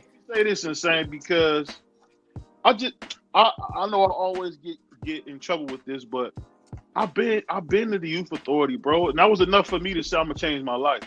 But I ain't gonna lie, jail ain't for no dog, man. I don't even know why they even put you in it. It's like they put you in there to make you more crazy. So sending a dude that's already crazy to jail is like you want him to come out even more crazy. Sometimes you come out of jail a new man. Can I ask you a serious question? Have we not seen dudes come out worse? Yes, when they go in that jail, they come out worse. Yes, we have. But BBO, let me explain this to you, brother. Keep your hands to yourself. It's men, you fight for money. There's men like Devin Haney, Shakur Stevenson, Lamont Roach that want to fight you. Yet you're always being constantly putting your hands on women. You're being accused of hitting women. Keep your hands off of women because you are the problem. You deserve to be where you at. And those people that commit rape, take the jail. Stop messing with them goofy. To be in jail. And stop under the jail. He sound like me with people. I want people investigated by the FBI personally, but Tank Davis and my little puppy's going crazy right now. So, but I forgot I was gonna say he's driving me insane right now with this damn thing. Go ahead, bro. This is my brother Luke. I'll just say this, and I want to get into this because we got to be critical of this too. I want to see what you guys think about this.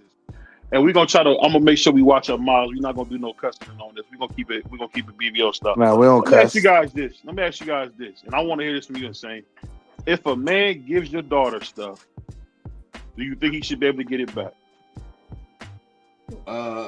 My thing is this, and this is the best way I can answer that problem. Right. As my daughter about to have my grandchild in it's the 8th on the 17th in 9 days. Congratulations, by the way. That's going to be an awesome feeling. Whatever my daughter and her significant other, man, baby daddy, husband, or whatever they go through.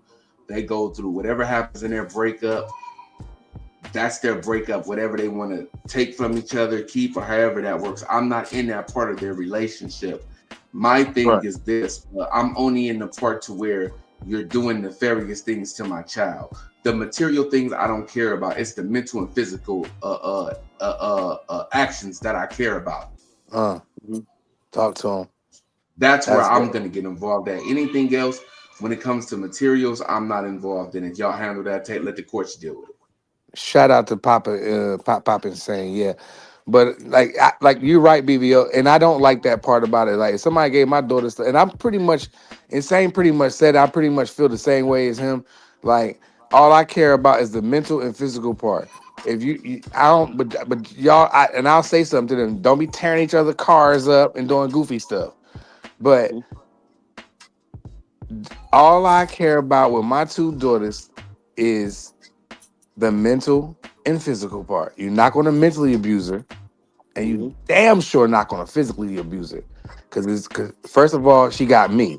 Second of all, I got my 6'7" bodyguard and my 22-year-old son. And he's going to come with a vengeance and furious anger. What did he say on Pulp Fiction? We're going to strike down upon thee if you put your hands on one of these women in his family. Now, the mental abusing is just as bad as physical if you understand the assignment. So that's not going to happen either. You're not going to change her and have her doing stuff to herself or just wilding out because, you know what I mean? We're not going to mentally abuse because that's very important. It's just as important as physical abuse. You can't let either happen to your daughter, and you got to start now. If you got young daughters, I got a 12-year-old. That's my next one up. She's my first one. Insane's about to have. I ain't got to that far yet with my daughters. She only 12, but nobody's going to physically or mentally abuse her. And when I catch them, it's up.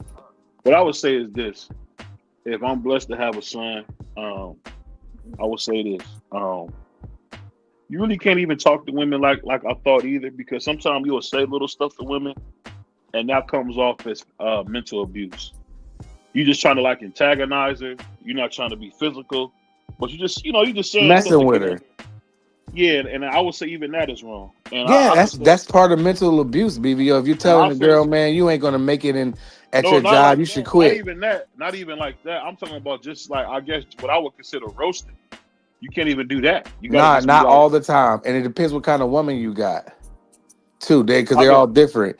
It depends what kind of woman you got, because she might like roasting. There's some girls that I know personally, they love that kind of stuff. They love you like, man, you look like a, and then she'll come back at you. I know some country girls that'll get with you with that roasting stuff. So, but it depends what kind of girl you got. If your girl don't like it, don't roast her. Right. Go roast somebody in a chat somewhere. If she don't like it, don't do it. That's just it. I'm just saying, that's something I learned, and I would tell any young brother that. Be careful what you say, because sometimes you'll say stuff and you don't think it's a big deal, but it do be a big deal. I mean, you'll make your own situation miserable by trying to be funny and roasting your biddy. She might not be that kind of biddy, but you got girls out there that is with it. My daughter mom is like that. She with that kind of bullish. No, I'm just saying in general. I'm saying for young guys coming up, man.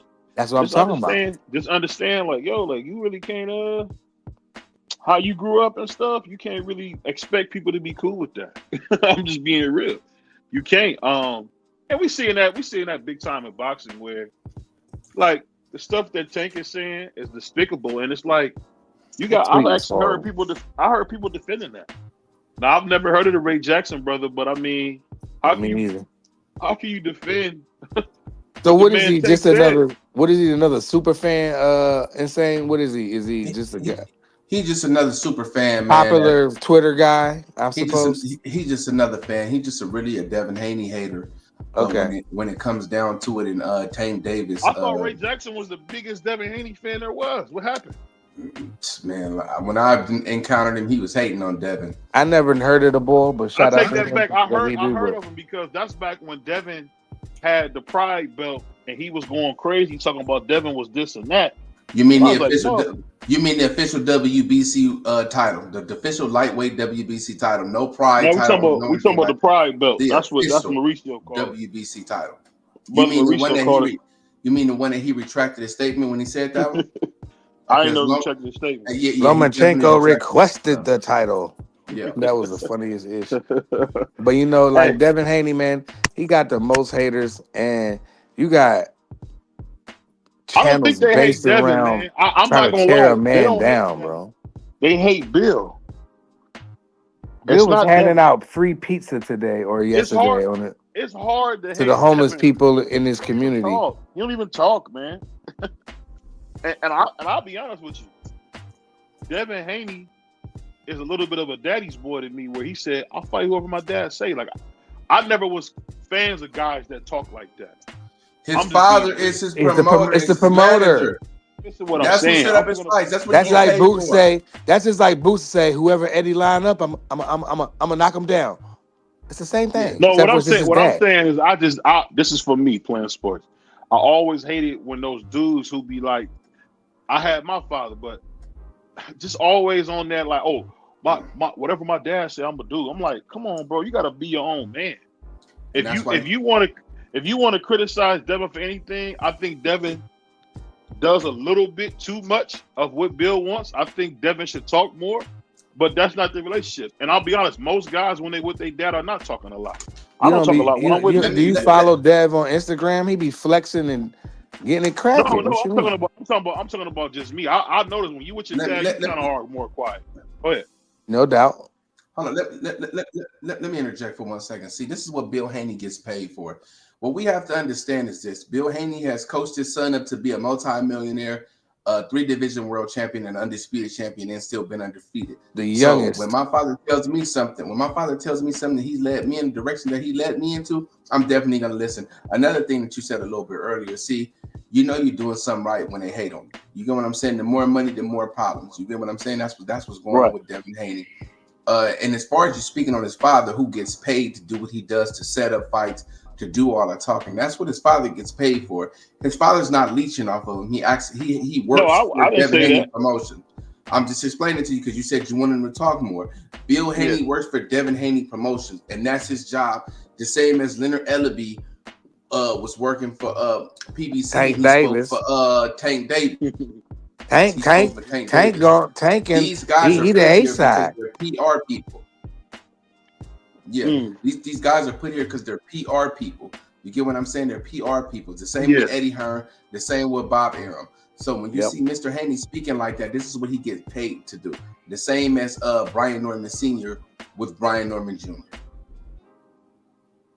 And to listen to your father, who's guided you correctly, you're not in jail, you're healthy, and you're a multi-millionaire. I think that's the right person to listen to. I guaranteed you, if Devin, and I guaranteed you, some of you people, some of you marks, I'm gonna say a West Coast word. You know what I mean? I got insane up here.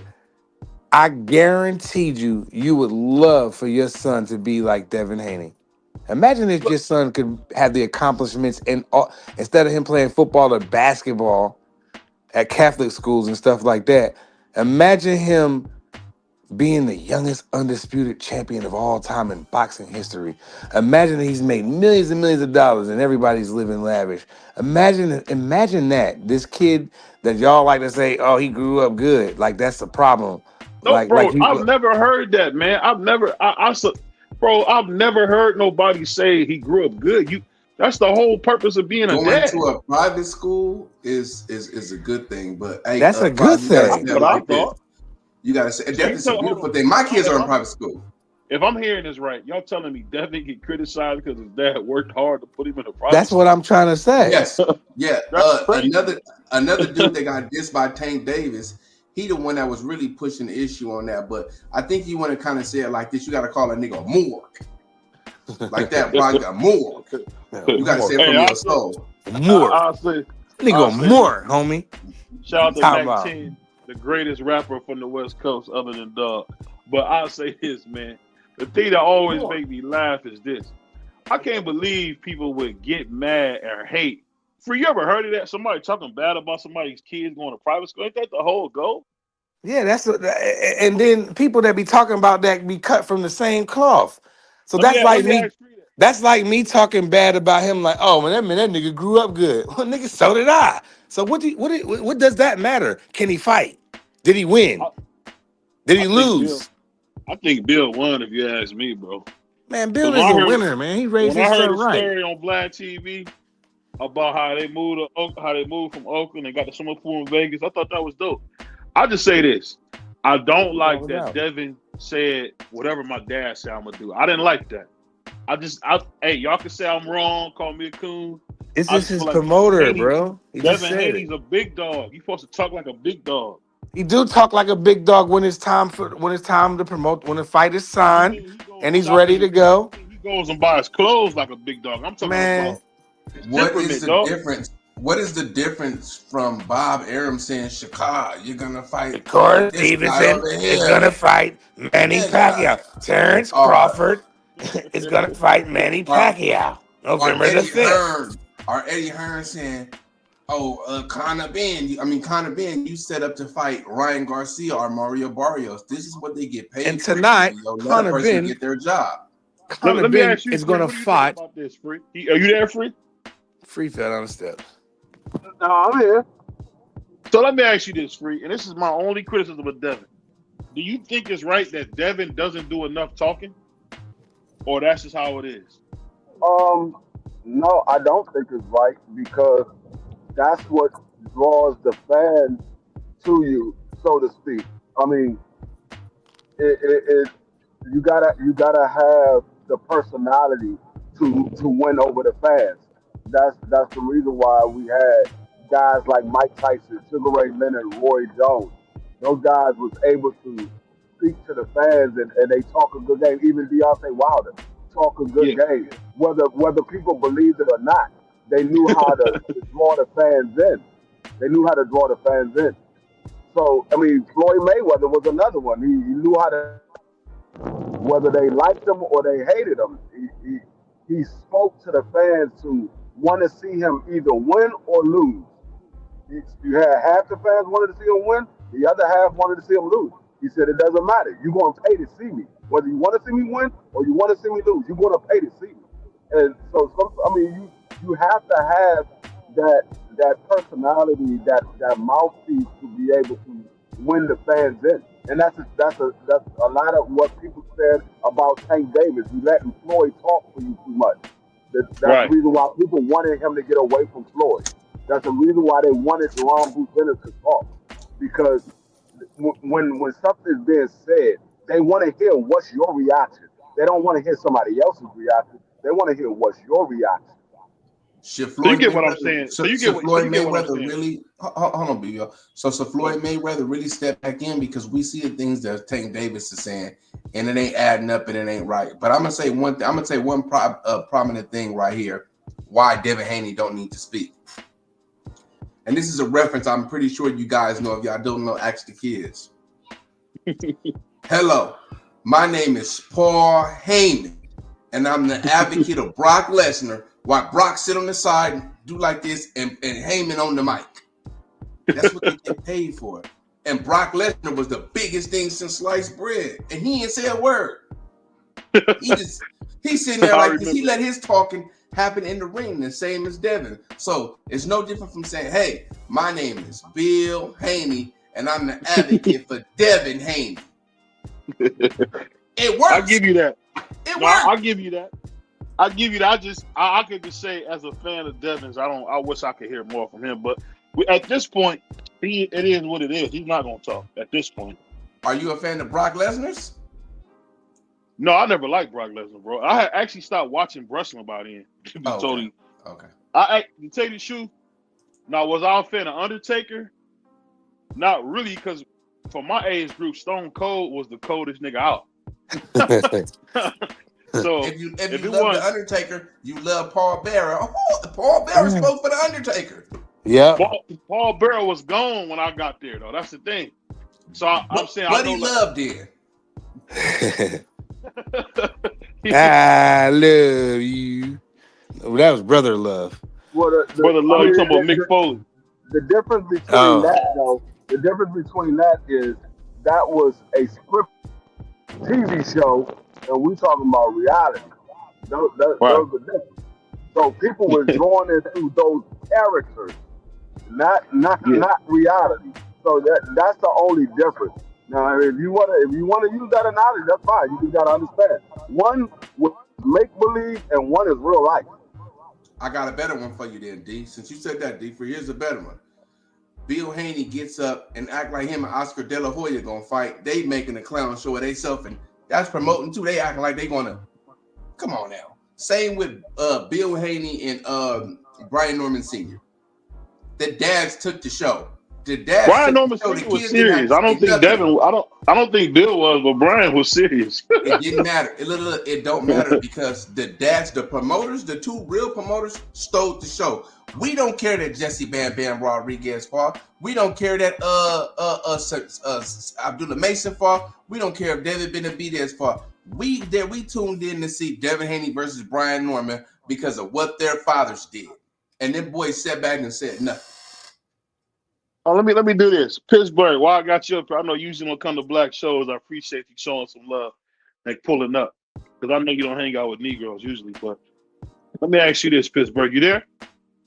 Yes, sir. So let me ask you this: if I had one critique of Devin Haney, it'll only be he doesn't talk enough. Is that fair or foul in your opinion? I mean, I hear the criticism. I think it's foul in the aspect of talking to say what, like if it's about making money and he's clearly making money, and this day and age, everything that you say is going to be overly scrutinized, then you're better off saying as little as possible and letting the person that you pay, which is your father, take them bullets, because his father could take them bullets. Now, there's a lot of fighters, a lot of people still haven't even gotten over Devin Haney saying he can't be beat by no white boy. They can't be beat. They can't get over that.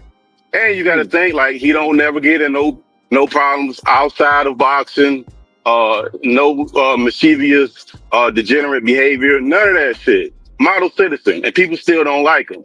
So if he's going to be criticized in that manner under that type of microscope, then he's less is more in his situation. Now, if he has a message to say, then speak away. But if you ain't got no message, and all you can do is go down from here, I don't see the point of it.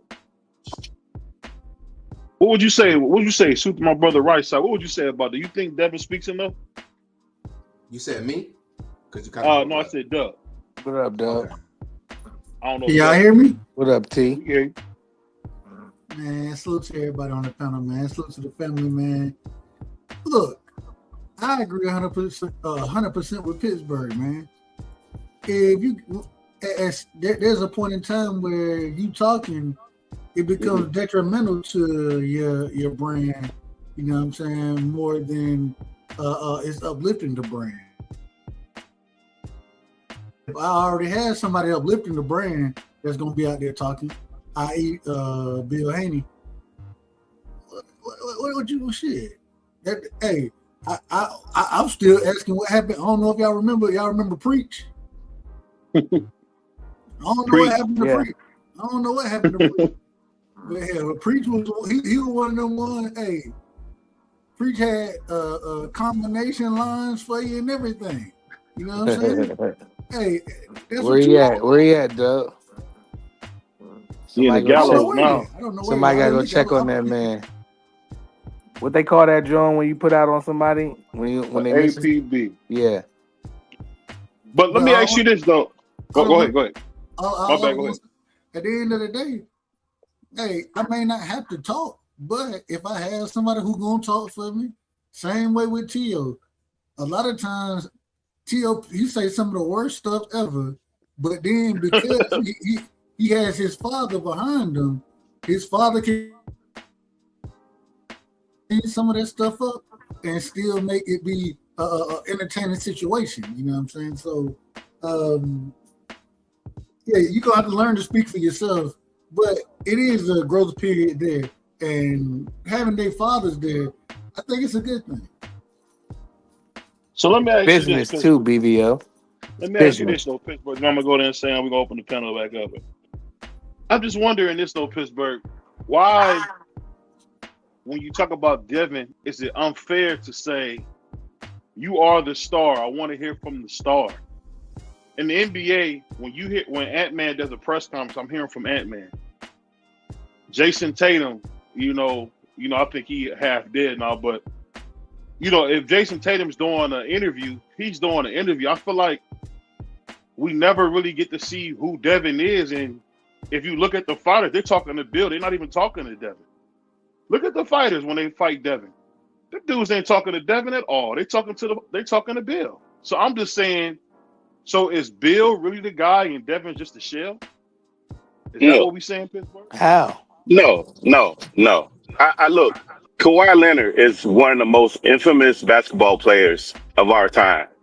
Very rarely do you see Kawhi Leonard sit down and do like an hour-long, in-depth conversation. When he do press conferences, he do one-liners. I mean, we can go through the list of all kind of stars that they very rarely speak. Because some people are introverts, but outside of the actual sport that they attain, when it comes to the actual sport, they become a different person inside of that sport. Everybody's not an extrovert where they're social and they want to talk. Some people actually have social anxiety. The girl from Coco Bloss, the tennis player, where she won and she couldn't do the press conference and she was like nervous. And the star before her, I can't think of the black lady before her, had to go do the press conference with her. That was actually a competitor to help her. So everybody, no, it's a black. No, she black. She's black. I can't think of her name. It's a young girl, but I interviewed some of her. Yeah, she mixed. But either way, she clearly has a problem with speaking. So I don't think that's a knock on everybody, because I don't think everybody's set up for that. Like, if you have supreme talent like that, look at Michael Jordan. We can look at all the greats. They all deficient somewhere. Nobody's going to have that much supreme talent and be able to do all of these things. It's literally impossible. You're going to be deficient somewhere. Magic could. Nah. I mean, what I will say is, Devin he do talk when he needs to. It's not to the level of what we see with Kid Austin. Every time Kid Austin about to say something, his father jumps in and say 4. I'm like, no, we're not even talking to Shakur you. don't want to fight. We're talking to Kid Austin. We're not talking to you. So I would say it's not. What has Shakur done? Hey, that's a friend. That's a friend of the show, man. Chill. Shakur hasn't fought nobody. What has he done? Hold on, man. That's a friend of the show, man. Go ahead and say. Let me get up in here for a second. A lot of people aren't media savvy, right? And what you mean when you say media savvy? A lot of people don't have all the right answers per se of Barack Hussein Obama when he used to go in front of large crowds or when he spoke to the media. Always understanding that Barack used to always stop before he said stuff. He'll pause, think before he said, but that's being taught media savvy. I heard my brother BBO on his great channel tell a young brother, you already media savvy and your media awareness. You know what I'm saying? My young cat from New York. You know what I'm saying? And we praise him for being media savvy, right? But that's why we hire PR teams to speak for us. And this is why guys like Paul Heyman exist. This is why guys like Leonard Ellaby, the Bill Haneys, and everybody that come out and speak for these fighters, because they don't want to say the wrong things, and you don't want a person to say you got Down syndrome, like Buddy did in England when he said that about Devin Haney, not knowing that Devin Haney's an intelligent young brother. At some time in your life, you have to understand I'm the fighter, and this is the guy that speaks for me. I get paid to fight, he get paid to talk. because he's very media savvy. Because you can get a person up here and they can say the wrong things, you know what I'm saying? And then poof, there they go, there their career go for one wrong thing. Guys like Mike Tyson, people love Mike, but they wanted Mike in front of a mic because Mike will say some crazy stuff. Mike talk like an animal. Crazy. Yeah, Mike say, shut up, boy. Shut up, boy. If we was in prison, you can't come up here and say nothing to me. I'll kiss you in your mouth and make love to you. Yeah. That's crazy. Want nobody. Yeah, it was worse than what he said. It was worse. But if you're not media savvy, stay away from the camera. I don't care what the fan. As a fan, you didn't come to see me talk. You came to see me fight, and this is what I'm here for: to fight. And I say this because I like to hear what Pittsburgh be saying on the stud. Britta's pretty insightful. Pittsburgh, and then we're gonna go to Dub on this question. But what's the purpose of being a great athlete or a great guy or whatever you want to call it? The reason we love Michael Jordan, as a lot of us did, and I wasn't even a basketball guy, is because he would talk. Y'all remember how much Beyonce used to talk in the 90s? Like, when I was a little kid in the 90s, early 2000s, Beyonce used to do a lot of talking. It's kind of funny now to see her quiet like she is now. I can't think of the last time I heard her voice since she did a Grammy speech. I mean, I just think the thing that makes people feel good about these guys, and that's why we do social media now, is because it gives people opportunity to know the real us. Do you think that's missing from sports and entertainment now, Pittsburgh and Dub? What would y'all say about that? No, because as long as they know their story. So like the difference is like everybody knows Devin's story, and then if they don't, before they do that pre-fight stuff going into the story, they're going to talk about his dad. They're going to talk about their relationship. So they're going to know his story. Like knowing somebody's story is way more important than hearing the words that come out your mouth, in my opinion. People relate to people and they like them because of their story. And black people, we have this thing where we say you part of the culture. And most of it is struggles, culture. Most of it is degeneracy, insert take. Like those are the people that we used to. And those people can do no wrong because they starting from the bottom of saying and doing all the wrong things from the beginning any fucking ways. So you don't have high regard to hold them to that level. When you come in with some level of intelligence, people hold you to a higher standard. So you have to move differently. I'll say that some of those guys that you named, they're exception, they're not the rule. Michael Jordan, with his on and off the field, even when he did the press conferences, those were some great press conferences. You don't really have athletes that are willing to talk like that, to expose themselves like that. That's not the norm, because everybody's trying to get sponsorships. Remember, Jordan and them, they really wasn't doing sponsorships. He was the first person with like a shoe and all of that back in the days at that level. So now these guys are super aware of getting sponsorships. So that's a big problem. Let me ask you this real quick. We seen Michael Jordan lose Game 7 of the Eastern Conference Finals, and he gave an interview right there on the court after losing. Right then. Yeah, he's an exception. And we seen LeBron James, who I love to death, lose the game and come in with an arm brace. So like everybody don't handle that stuff correctly, and he got ridiculed for that, coming up there with an arm brace with the foolishness. So like everybody's not Michael Jordan. That's like a bar that's really high. We should not expect all these guys to do it because they are human. They're gonna want to find something. Some people gotta have like the boogeyman. They gotta have an excuse of why they lost. They can never accept defeat. That's just part of some people's makeup. And some people don't like cameras. They don't like talking to people. They only like doing the task. They can do the task really well, and they're mediocre at all the other things. They're not great fathers. They're not great husbands. They're not a lot of other things, but they can do that one thing fantastic. And I think we just got to accept that's what some people are. That Michael Jordan thing is not the norm. That's an exceptional person. Bars. What would you say about that right side? Oh, I think Doug might have fell asleep. No, I'm here. I'm listening. Oh, okay. Can you hear me? Yeah, go ahead. Give us your thoughts, bro. It's interesting. I look at it a little differently, and we done blended two topics, right? We done blended the athlete with the person, right? And anytime you blend the athlete with the person, the athlete can be who the athlete is, but I think we would all say what's my boy from the Giants, the New York Giants? Odell? Nah. Eli Manning? No, the greatest defensive player of all time. Strahan. Michael Strahan? LT, yeah. Oh, Lawrence Taylor, baby. Lawrence Taylor. So I'm tripping. I said Strahan. but I think we would all agree. Nah, I don't want my child to grow up like LT grew up. I think we can all parse between those type of situations. Dub, do you remember what he said though? What did he say?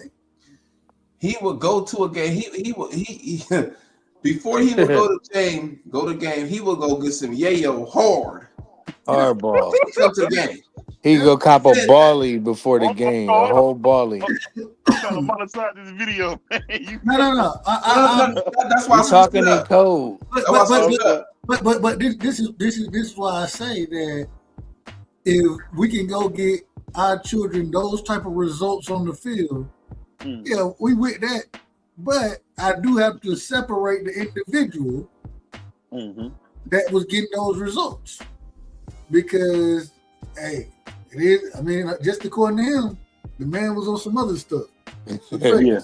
So I think that's how we have to look at all the situations when, regardless of which fighter or which sport, whatever we're talking about, you have to separate the person from the actual sport that they became great in. Because just because you're great in something doesn't mean you don't have flaws in other positions in life. Right. Yeah. You definitely do. Yeah, Nobody's my son perfect. had. Said again. Go ahead, Doug. I said you definitely right. Nobody's perfect. So let me ask you this, Doug, before you finish, because I think you're hitting on something. So basically, you're saying you rather not have those results if you get that kind of person. Is what you're saying?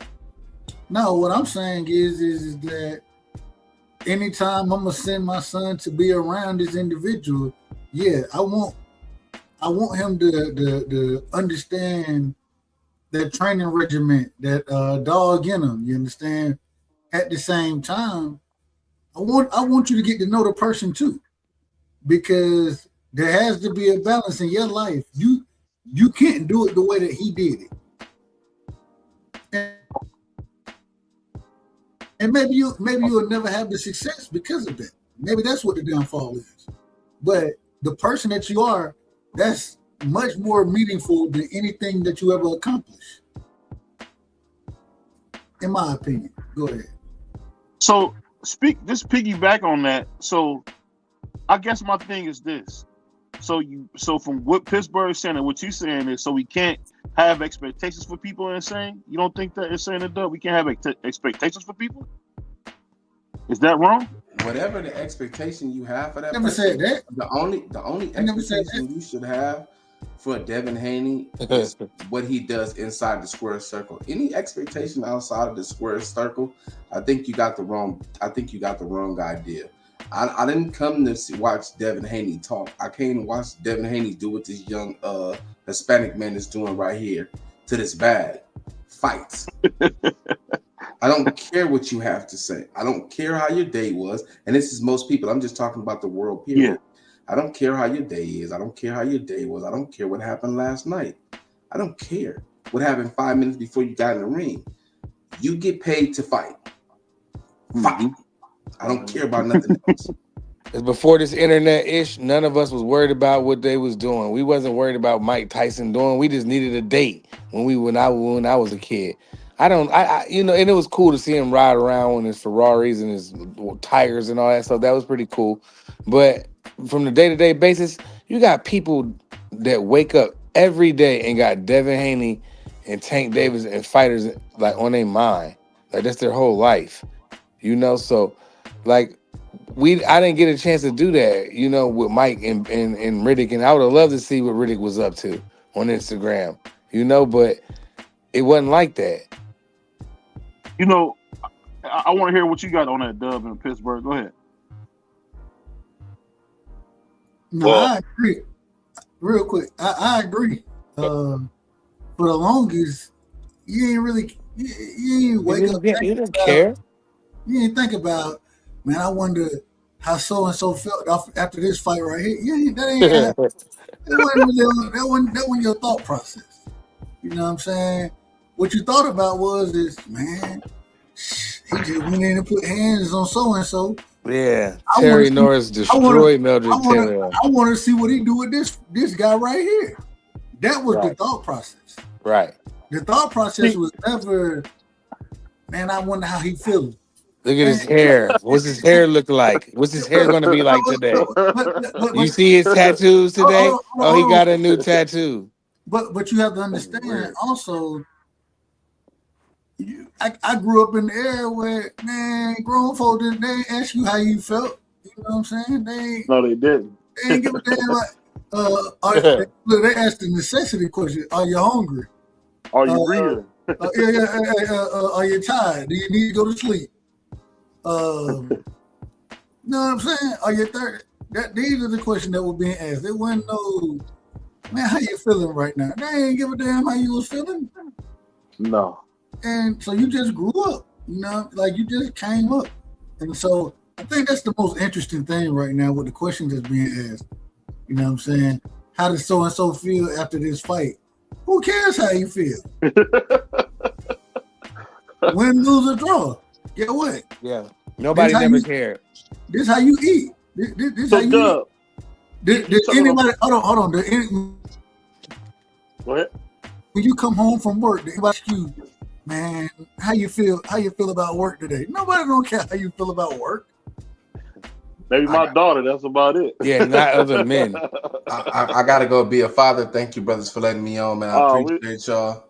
Thank y'all so much. See you tomorrow. Yeah, peace, brother. But I gotta ask you this though. Is Free still here? Free. You heard us kind of going back and forth. What's your thoughts on it, Free? I disagree with some of it. I agree with some of it. What do you disagree with? I disagree with what Pittsburgh T said, that's not the norm, because in this day and age, that is the norm. What's not the norm is for the athlete not to speak. That's not the norm. They want these athletes to speak. Remember, you got Marshawn Lynch. He got fined because he wouldn't speak to the media. They fined it. He said, I'm only here so I won't get fined. That was the greatest thing ever. I'm only here so I won't get fined. So they want. It's more so these athletes are so used to people doing other things for them as they was coming up that they're not comfortable, and that's the reason why they need to speak so they can get more comfortable in front of the media, in front of interviewers.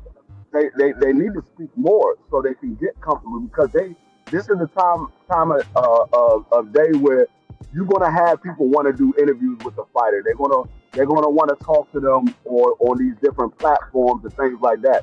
And if a guy is not comfortable talking to people, then you kind of messing up your own brand, because the people nowadays, they want to know what's going on with the fighter. What does he have to say? And even what is he wearing today? Does he have on chrome heart jeans today? Yeah, I mean, that's what these new niggas is worried about. And age that we live in now, they wanna know what the athletes got to say. How do they feel about the situation? So I disagree with that. But I do agree that the diehard boxer fans, they don't really care. They want to know who's the next fight that he's going to fight. That's all they really care about. What's the next opponent that you're going to fight? And it's almost it's kind of barbaric, because these fighters don't even get a chance to chill and celebrate before they being asked, okay, who's your next opponent? Like that, I just got finished fighting. I mean, are you gonna let me get a chance to breathe? I don't know who my next opponent is gonna be. We haven't even thought that far. We was game planning to get through this fight. Now you asking me 30 seconds later after I done got my hand raised, what's next? I don't. If you want me to be honest, I don't know what's next. You tell me. I don't know. You got your guess who's in the Hey, Free. You cold. Hey, Free. Free is stone cold. Let me ask you a question real quick. Go ahead. Yeah. Free. Now, me and you both were guilty of what you just broke down and explained. Correct me if I'm wrong. I think we both guilty of this. Ain't that part of the excitement of boxing? No, ain't that part of the excitement? Man, he just went in and did this, man. What's next? What is he gonna do next? I mean, yeah, I mean, we speak to some of the fighters. We want to speak to some of the fighters. I mean, if we are privileged enough to speak to them, we want to be able to speak to the fighters as well. So I mean, yeah, they want to be able to speak to the. I mean, because you But I, see, when Devin Haney talked, when he had that face off, you saw he was stuttering and things like that. And when Tank Davis was able to talk for himself, we saw Tank Davis was stuttering, he was fumbling over his words because these guys are not comfortable talking for themselves in front of the camera when there's nobody there to answer the question for them. They're not used to doing it on their own. They're used to somebody else being right there to speak up for them. well, I mean, I give you a little bit of pitch by free. I would just say, when I say the exception, I'm talking about the guys who have active fathers, who the father overshadows the son. Like in all those instances, the father is who we go to, the LeVar Balls, the Devin Haney's, the list goes on and on of those guys. But even Deion Sanders, when Deion Sanders show up, even the coach that was hating on his son is over there trying to get pictures and autographs. Like those guys their sons are going to default to them because their sons are looking at them like, that's my fucking hero. I'm just going to follow what he say. Now that could be a detriment, no doubt, but also that father's going to be able to guide him in the way that he see it. Now we cannot see the vision that he has, but that's going to be a plus and a minus as long as that father gets other people in the camp when it's things that he can't do. I think that would be the biggest detriment, not so much of him talking, because it's him talking or not talking in boxing. I don't think it matters that much if you get the win, right? Because like you can stutter and not speak that well. I don't think it mattered that much. People want to see that leather on somebody's face. I don't think none of that talking stuff don't really matter because we see people say all kind of crazy stuff and get in the ring and get beat all around the ring. I don't think that really matters as much. As long as you ain't sitting there looking illiterate, I don't see that it's a major problem. It could be a problem, but it's not a major problem as long as you're winning. No, it's not a major problem. But what I will say, I'm glad you brought it up. When you brought up Deion Sanders, because of his polarizing figure, he cost his son millions of dollars because teams didn't want to deal with Shador because they thought they might have to deal with Deion. I believe that's the reason why he dropped to the fifth round instead of being in the second or the They first got round. Dion back from what he did in the '90s and stuff, I talking don't all know that what they ish and I don't know winning what they got Dion back for. I But just know and backing because it of up. That's what it Dion, was. he because of would have never got Dion. them in that. But it Hold worked on, both ways, free, because he would have never got those but NIL hold on, deals in college Yeah, he though. got all them boys deals free. but the Yeah, thing is, but what I'm saying is, he cost his son millions of dollars because you can't tell me that Shador was a fifth round draft pick compared to these other quarterbacks that got drafted before. You but gotta understand. he would have never got those college deals though. He was getting millions in college though, free. He was getting Hmm. millions in Yes, NIL deals in college because of his daddy.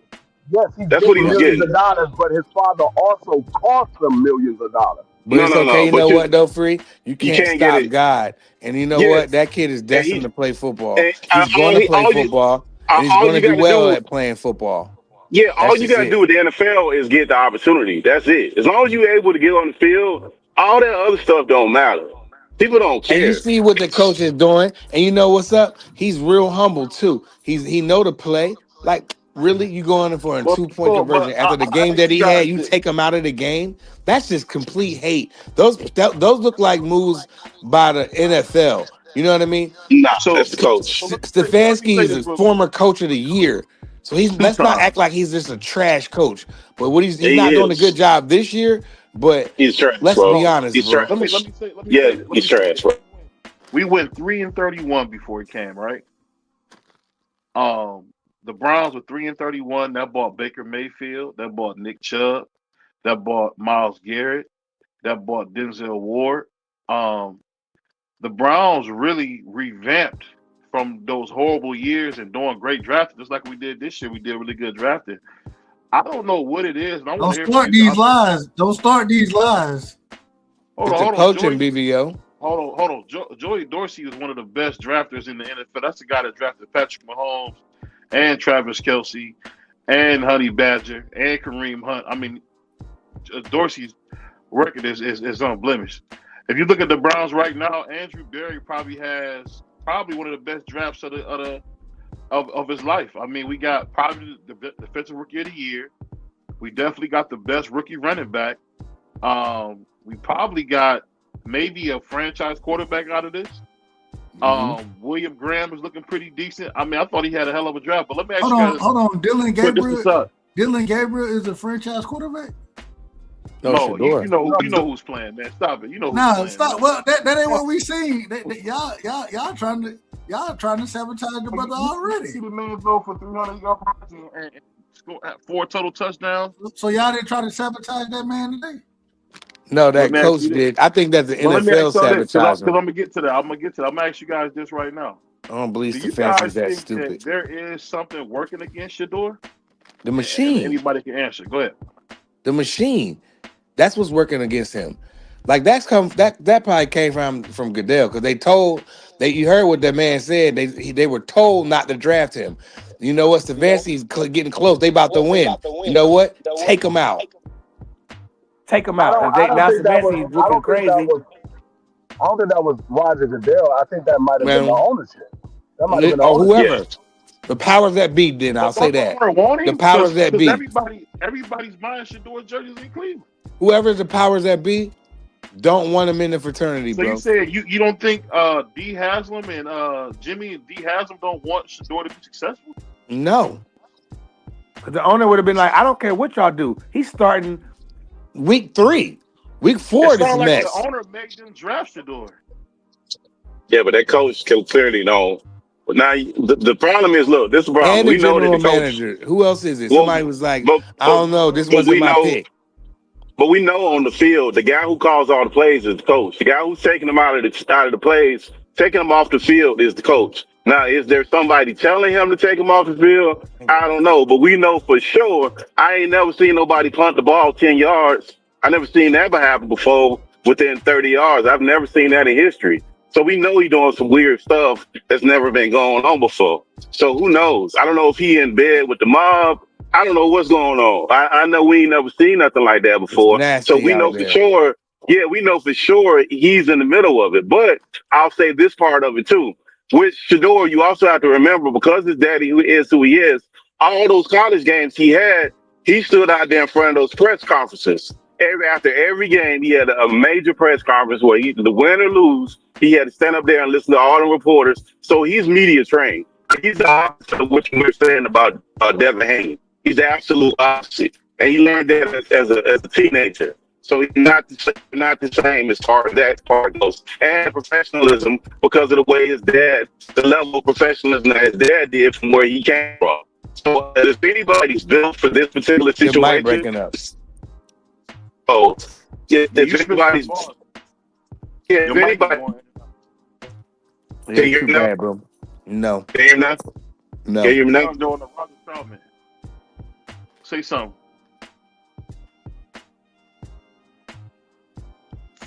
Nevertheless, he fell up. Go ahead, Doug. BBO, I'm gonna jump off of here because I got to get up early. Oh, Yeah, no no, problem. I think We're pouring concrete tomorrow. It's gonna be a long day. Yeah, but no, Talk I to you soon, man. just All right, brother. I Peace. think I don't know who's making that call for Shador, but whoever is doing it, it seems like they're looking to get another high draft pick. They like, the season is over with. We're trying to get another high draft pick to make the team even better. Come back next year. So I mean, and we always have that suspicion that teams be wanting to tank the season when they know they're not going to make the playoffs. It's never been this obvious that a team is tanking the season. Because I'm like, no, what the heck is going on? Y'all clearly got a good quarterback. Why y'all not putting them on the field like that? Like I said, I don't know what was going on in practice. I don't know what's going on in the team meeting. But you cannot tell me that Gabriel is a better quarterback than Shador. We see the play on the field. Gabriel is not a better quarterback than Shador. Why is he still getting the opportunity when we saw what Shador can do? We saw what he could do. Now in 2 games, we saw it in 2 games what he can actually do when he gets the opportunity to get on the field. And y'all still want to try to give this dude Gabriel chances to get on the field. For what? And that was a horrible draft pick. Yes. I don't think he was a third rounder on anybody's board but ours. I don't know how. Oh, me and Dub draft board, I can tell you that. Y'all looked shocked when we did the draft. Y'all sounded shocked when we picked him. He was not on our draft board. Me and Free, correct me if I'm wrong. I think me and Free both had this man as like a 6th round pick. That was I think I might have had him 7th round. That was your exact words. You had him in the 6th round pick, and I think you said you didn't have him in the draft.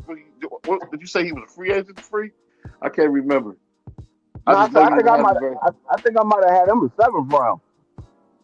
I know I ain't having no 2nd or 3rd, whatever he went. I know he ain't go that high. I don't think we should be holding that high though. Like that draft pick stuff, when it comes to the quarterbacks, that stuff don't really pan out with that they started off with. Most of those guys, like, when it comes to the end of their career, that first round draft pick crap, it depends on the situation. A lot of these things, and you see it all over the place. It's so many countless people that went first round and they just flame all the way out. From the Jamarcus Russells to you name it. We've had so many dudes that get in the wrong situation and they just flame out. They don't even make it to the field. Forget, they don't put no tape on it so bad. Some of these situations with some of these organizations, they're just horrible. And it's not even remotely close. I didn't think he was the 1st round draft pick. I didn't think he was a 5th round draft pick. But as long as he went to the Browns, I felt like he was going to get an opportunity for us to see whatever the hell he could do. And we've seen what he could do. And thus far, he looks like the starting quarterback. Now, will he improve? Who knows? But we know that this coach, some of the stuff he's doing is just, you can't even run past it. It's so obvious. You can't even focus on Shador because it's so, like that punt the last game where they punting the ball inside the 30 instead of kicking a field goal. I've never seen that. That's got to be like, he need to be investigated by the FBI, whoever do, like, yeah, he got to be investigated for that. They punted the ball inside the 30? Yeah, we did. It was crazy. Yeah. I never seen that in my life.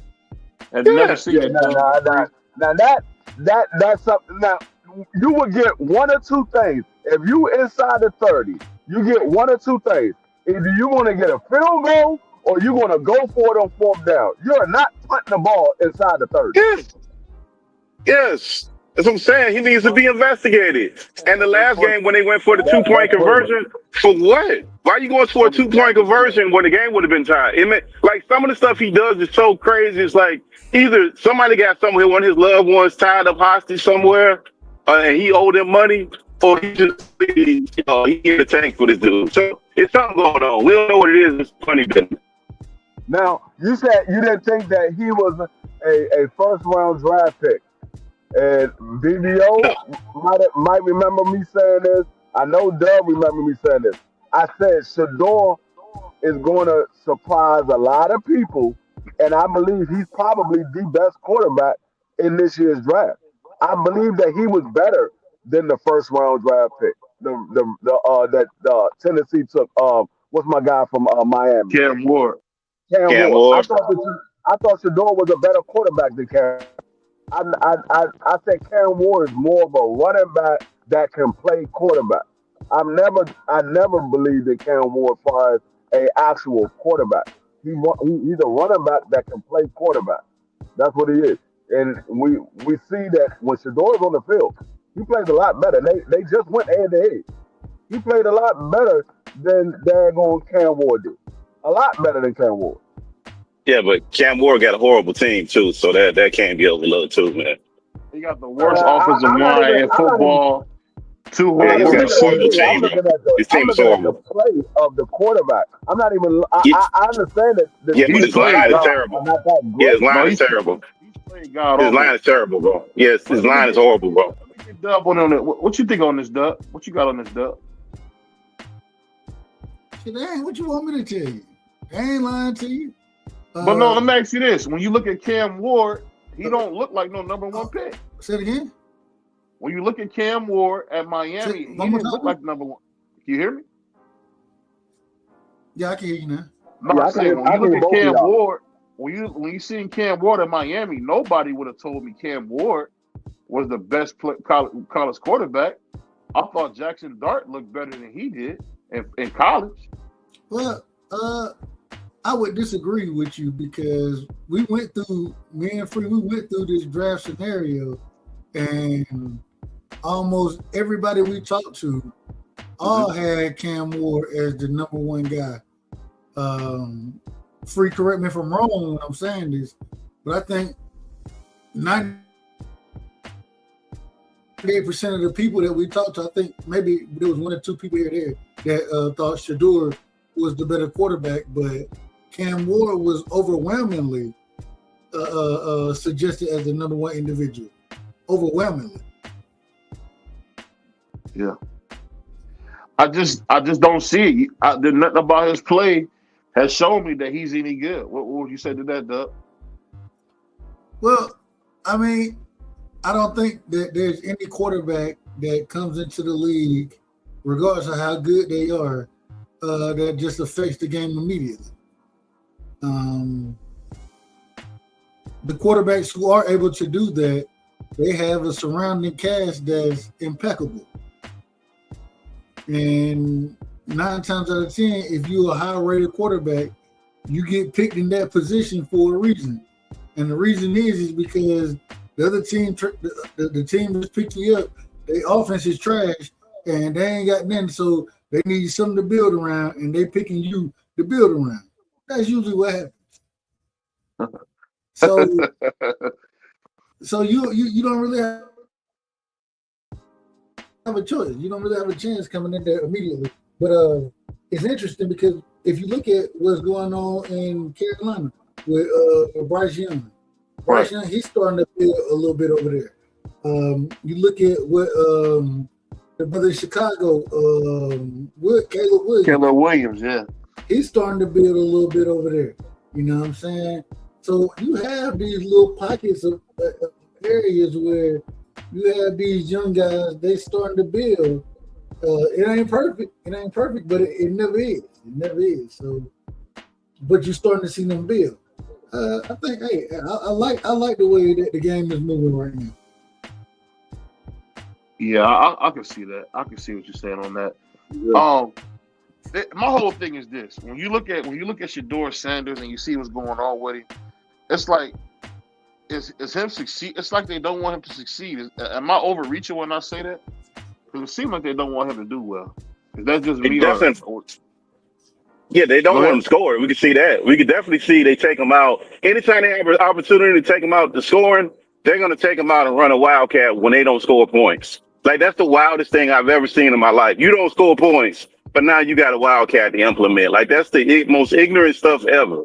So they clearly don't want him to run up the scores. They don't want him to score at all. They just want him to get him in position and put buckets and seats. And I'll say this part. Anybody ever notice those are the most commercials you ever see in any NFL game when the Browns play, bro? Those are the most commercials. Never seen so many commercials when those games come on. That's a fact. They don't want to get no exposure. They're like that. They on TV, but we ain't gonna give them no exposure. They gonna play the commercials on us, man. I just don't understand, man. We got a quarterback for once, and it seemed like the powers that be are trying to block him. It's weird. Yeah, I don't know if it's the Cleveland Brown organization, if it's the owner. I don't know what it is, but clearly somebody don't want either the team or they don't want Shador to succeed. I don't know what it is. It's one of the two. Either it's the team or it's Shador himself. They don't want somebody to succeed. That's crazy when you hear that, man. This is the most beautiful part about it. The team hasn't succeeded without Shador. Right. And so I don't know if, like Free said, I don't know how that dynamic is playing out right now. You know what I'm saying? But I really don't care. And the reason I don't care is because anybody who watches the game of football, which when we having this conversation right now, we can all sit here and say, man, Shador the best quarterback over there right now. At this current moment in time, he the best quarterback for the Browns. We could all agree on that. Yeah. But some type of way, now they find a way to pull. What's the brother from Houston name that love the massages? Gabriel. Oh, you talking about Deshaun Watson? Deshaun Watson. Yeah. They find a way to get him off the damn bench now. For what? He not been on the bench the whole damn season. Yeah. He ain't finna change nothing. But we pull They him announced that they're gonna make him the starter the rest of the year. They're gonna make Shador the starter for the rest of the year. They said they're gonna make Shador. Yeah, they made Shador the starter. Teofimo Lopez said he's making him the starter for the rest of the year. Well, what they pulling this dude off the bench for? Hey, with y'all division going the way it's going, they should have made him the starter at the beginning of the year. Y'all probably be in first place. Nah, they can't. Not with that coach. Not with that coach, they wouldn't be in first place, bro. If they're gonna run a wildcat and kick the ball, they're gonna kick punts in the 30-yard line. It's impossible, bro. I'm surprised the record is this good with that dude doing that ridiculous stuff that he did. He need to be investigated, bro. Just like your boy from the Cowboys, that receiver that was part of the Cowboys that went from the Steelers. What's his name? The one that when he was Pickens doing wild stuff, man. Man, that money stuff that made this stuff, some of this stuff be apparent. Some of these dudes that got funny, man. He didn't even try to reach for some of them balls, man. He ain't running no routes, but he did that with the Steelers. It's just very apparent now because, the Cowboys, they put them on the major platform. They get them games big. That's why the Steelers ain't really want nothing to do with him because he have games where he just would be loafing around, man. Yeah. Go ahead, Free. No, I was gonna say, yeah. I mean, he has moments where he doesn't, and that's what I was telling Dub. I mean, this is the first season of his entire career that he's went over 1,000 yards, and I mean, crazy as it may seem, we talking about how he's been loafing in certain games. This man has more total yards than all of the receivers combined for Pittsburgh. He has more yards than all of the receivers for Pittsburgh combined. Yeah. I just don't know, man. I think firing Kevin is a great thing. But who they going to replace it with? That's my only problem. Well, that's the problem. They recycle bomb quarter. I mean, they recycle bomb coaches. They just got rid of Chip Kelly. Why was Chip Kelly in the league? Like, can somebody explain to me why Chip Kelly was in the league? They say Chip Kelly was calling plays that nobody knew what the play was. He was sending plays in that the quarterback and nobody knew what the hell he was talking about. And he was notorious for doing he do these minuscule things that are insignificant where he was trying to change the running back's position, his stance in the backfield. Like he do a bunch of dumbass shit like that. He's known for doing stuff like that. All the way back to his Eagles days with when he fell out with the rest of them brothers. When he fell out, the first time he was at the Eagles when he was the head coach, all them brothers had a problem with it. So they just recycle bad coaches and let bad coaches be head coaches in football. I really don't understand how they just keep doing that. It just seems like it's who's good with the owners, and then the owners pick certain coaches because they like them and they really don't care because they're gonna make money anyways because of the profit sharing thing that they have going on. The fans are gonna show up. Show up and do what?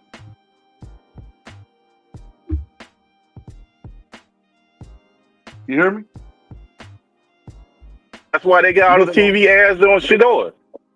That's why they got them. So NFL can make all that money on the ad revenue. You gonna sit there and watch through it, or you gonna get the NFL Network. Either way, they making money. Yeah, I agree with that. I agree. But I guess I don't know, man. It's just tough, man, because you really can't win. That's the one thing I'm saying. You really can't win, man, these days. You're almost darned if you do, darned if you don't. You think that's true? Yeah, well, I'm to the brother from Miami. Well, I'm to that coach from Miami that they made an assistant coach. He had to go over there with Tomlin. He never got another head coaching gig, and that's the other thing. The ones that actually show promise, if they don't rub shoulders the right way, they just bury them as assistant coach or a special teams coach or some kind of mediocre position, but they won't never get that shot again. And these bad coaches just keep finding other positions. It don't make a lot of sense. It's crazy. So what we seeing with Shador, is that really him, or is that just something we seeing? What do you guys think? I thought the Titans got a pretty good defense. What do you guys think about that? I think that's the door. Wow. Hey, he's good. He got a lot of touch on the ball. Y'all, did you see that, Dub? Now, Dub, I didn't hear you say that about that. Did you expect all that touch on the ball? No, I told you. I said y'all gotta pay attention to what Shador did in Colorado and was it Jacksonville or Jackson State, wherever. I think it was Jackson State. Yeah, Mississippi. Yeah, Shador quarterback. He's played on a team that both the teams that he played on didn't have real good offensive line, and he still was able to be one of the best quarterbacks in the league. So he's a good quarterback. There's no doubt about it. And that's what I was telling Hot Rod when Hot Rod was like, man, he's trash. He this, he that. I was like, dog, you haven't been paying attention to Shador, because if you paid attention to the quarterback play of Shador, you can see the boy can play. He can play. He makes good throws. He makes good decisions. He got legs. He can run if he needs to. He doesn't really make bad decisions. So he got to get the opportunity. Well, he still hold the ball too much free. He still hold the ball too much free. That's the only criticism he got. He hold that damn ball too much. I think they know he like to hold that ball too. We get that from a lot of the young quarterbacks nowadays. Yeah, he trying to grow out of it for now. That's his biggest. His only two gripes he had was the conference that he played in, the competition, and he hold the ball too much. Those are the only things people ever said bad. Which those things, if he get a chance, he'll flake them out. If he good enough, he'll flake those things out. If he get experience. Yeah, that comes with time and getting comfortable in the offense. He's holding the ball because he's not the starting quarterback, or he wasn't the starting quarterback, I should say, and he didn't have a lot of time with the number one. You're not sure if that receiver is going to be there when they're supposed to be there, because you're not used to playing with them. So that's why you have these young quarterbacks that hold the ball too much. That's what I say. You get it with a lot of the young quarterbacks because they're not 100% sure. Once they get comfortable with the receivers and get comfortable with their offensive line and the playing scheme, you'll see that they start to release the ball faster. They more confident in where they're supposed to go with the ball, and they know that the receiver's going to be there. Or if the receiver's not there, either it's a penalty or something happened and the receiver fell down or something like that. But it comes with being more familiar with the playbook, being more familiar with the receivers, and being comfortable with your offensive line that they want to block. And once you get that, you'll start to see the release be a lot quicker. He's making a lot of veteran decisions instead of making a rookie decisions. But it's just a part of having that playing time. That's why they say you got if you didn't have him as the starting quarterback and you know your season is over with, when you drafted this man, let's see what we have with him. Because once you know that you're not making it to the playoffs, you know your season is over with. Put the young guys in it. Let's see what you got, because now you got to evaluate these players and see what you need to pick up for the next season, because your season is already over and done with. There's no coming back from it. You're not making it to the playoffs. Now you got to see what you got with these young draft picks that you picked up. I mean, but that's the only thing that's bad coaching on free. Look at Myles Garrett, how good he is, bro. Like, imagine that guy being that dominant on another team and having a mediocre quarterback and not winning at least half of those games, man. There's no way. Like, they shouldn't be losing that many games, man. That's just horrible coaching, man. Like, absolute. You can't have that dominant of a player run around getting all them sacks and y'all getting blowed out. That just don't make any sense, man. That's just crazy work. That don't even make any sense.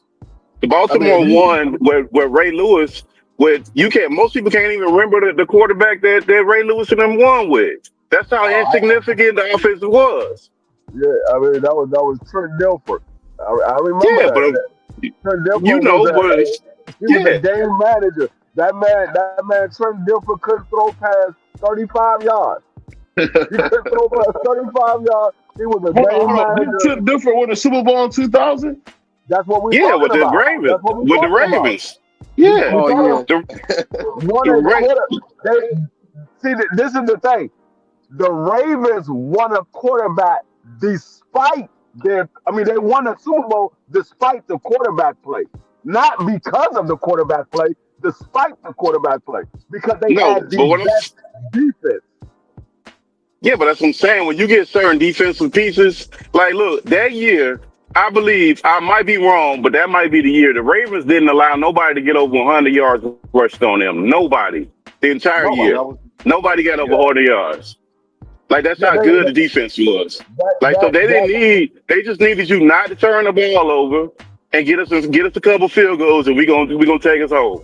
Don't worry about it. We probably get one on the other end too. There's no way that you got that guy that's that dominant, Myles Garrett, and you getting blowed out like that. That's impossible, bro. That's like having a Shaquille O'Neal. You should always be in the game, man. There's no way that you should be getting blowed out. That's crazy. Yeah, he got 20 sacks, but 2000 Ravens defense was the best defense in NFL history. They beat out the 85 Chicago Bears. That was the best defense in NFL history. I don't know about that, Freak. I think that's. I'm going by stat-wise. My stat-wise, they are the best defense in NFL history. Stat-wise, they were the best. I don't know about that. I mean, no, I'm telling you, this is what I do. I talk football. This is what I do. You go stat for stat. They were the best defense in NFL history. They beat out the 85 Chicago Bears. Yeah, but that's just stats, man. I don't think that's better than Lee. Well, I'll take that back. Ray Lewis, Rod Woodson. I mean, I'll take that back. And then they had Ed Reed. No, Ed Reed wasn't on that. Yeah, they had Ed Reed. Ed Reed wasn't on that team. Ed Reed was in my he was on there. He was on there. No, he was not. No, he was not. He was still in college. Look it up. He was still in college. He played for the Hurricanes. It was Rod Woodson was their safety back then. I know that because Shannon Sharp was on that team. How many Super Bowls do Ed Reed got? If Ed Reed got 2 Super Bowls, he was on that 2000 team because they only won 2 Super Bowls. Look him up. He wasn't on that. He was in college in 2000 and 2001. You forgot he played the Ohio State Buckeyes with Willis McGahee and Jeremy Shockey and all them guys? In 2001, he was still in college. I know that for a fact because I used to watch college football hard back then when I was like 10, 11 years old. They didn't get Ed Reed. Ed Reed came later. They had Rod Woodson back then. Yeah, I wouldn't say they're the best because then you still got that Steelers team. The first Steelers team that Tomlin won that Super Bowl with, that defense was serious with James Harrison and them boys. They weren't playing around either. So, like, I don't know. Yeah, you got the Chicago team, you got that Steelers team, and them. I would say those are the best ones. I don't know which one you say is the best. It's kind of hard to say. Real quick, real quick. Ed Reed was drafted in 2002. Let me PBL was right. make sure I get this correctly. He was the number 24 pick in the first round in 2002 by Baltimore. That's when he was drafted. Yeah, they had Rod Woodson back then. Yeah, good. Okay, check. So BBL was right. Yeah.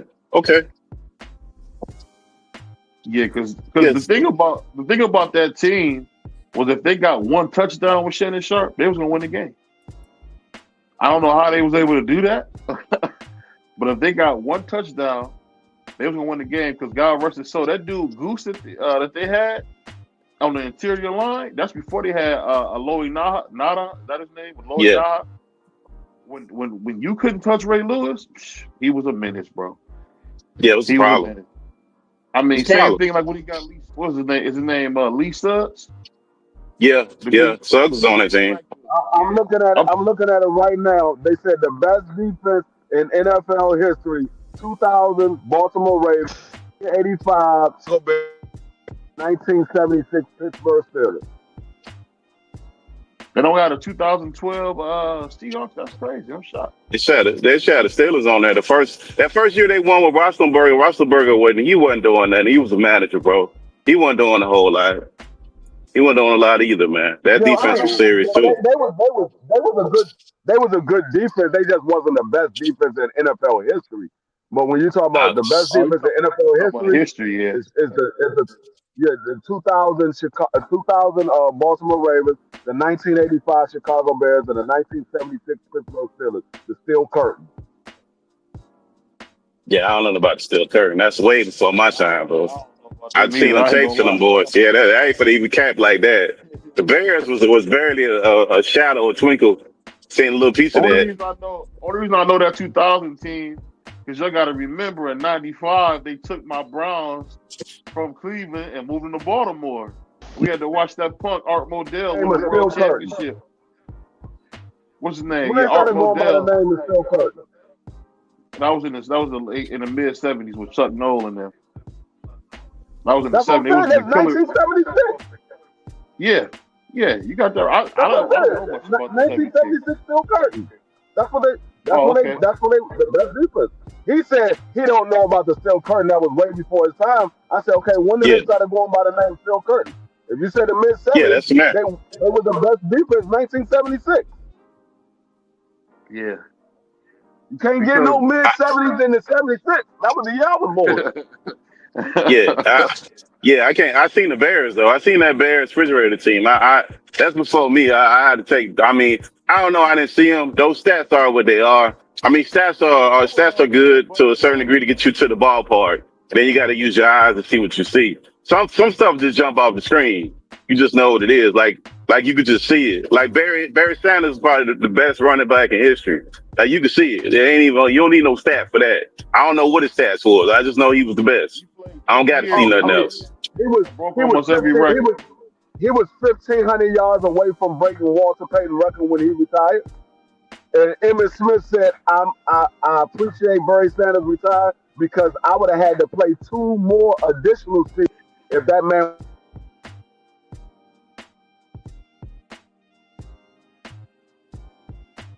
Yeah, he went out. Yeah, but what was your squad back then, Dub, in the early 2000s, late 90s? Who was you watching back then? Y'all hear me? Yeah. Man, I'd have been watching the Cowboys since I was born and raised. I'd have been a Cowboy fan my entire life. So. Oh, man, you might have PTSD, Dub. Yeah, that man Barry Sanders was mad. I wouldn't say. I mean, you got arguments for Jim Brown. You got argument for O.J. Simpson, but I didn't get a chance to watch Jim Brown play live. I didn't get a chance to watch O.J. Simpson play live. I was around. Did he win MVP as a rookie? Who? Jim Brown, yeah. Jim Brown, yeah, I believe so. Yeah. I don't think you'll ever see that again. Yeah, but Barry Sanders was the best, bro. That was a trash team he was on, bro. That team. He never had a quarterback. He never even had an offensive line. Forget the quarterback. Rodney Peete was pretty good, man. Stop that. Bunker Will Come on, man. Bro, stop it, bro. Didn't have an offensive line. He didn't have no receivers.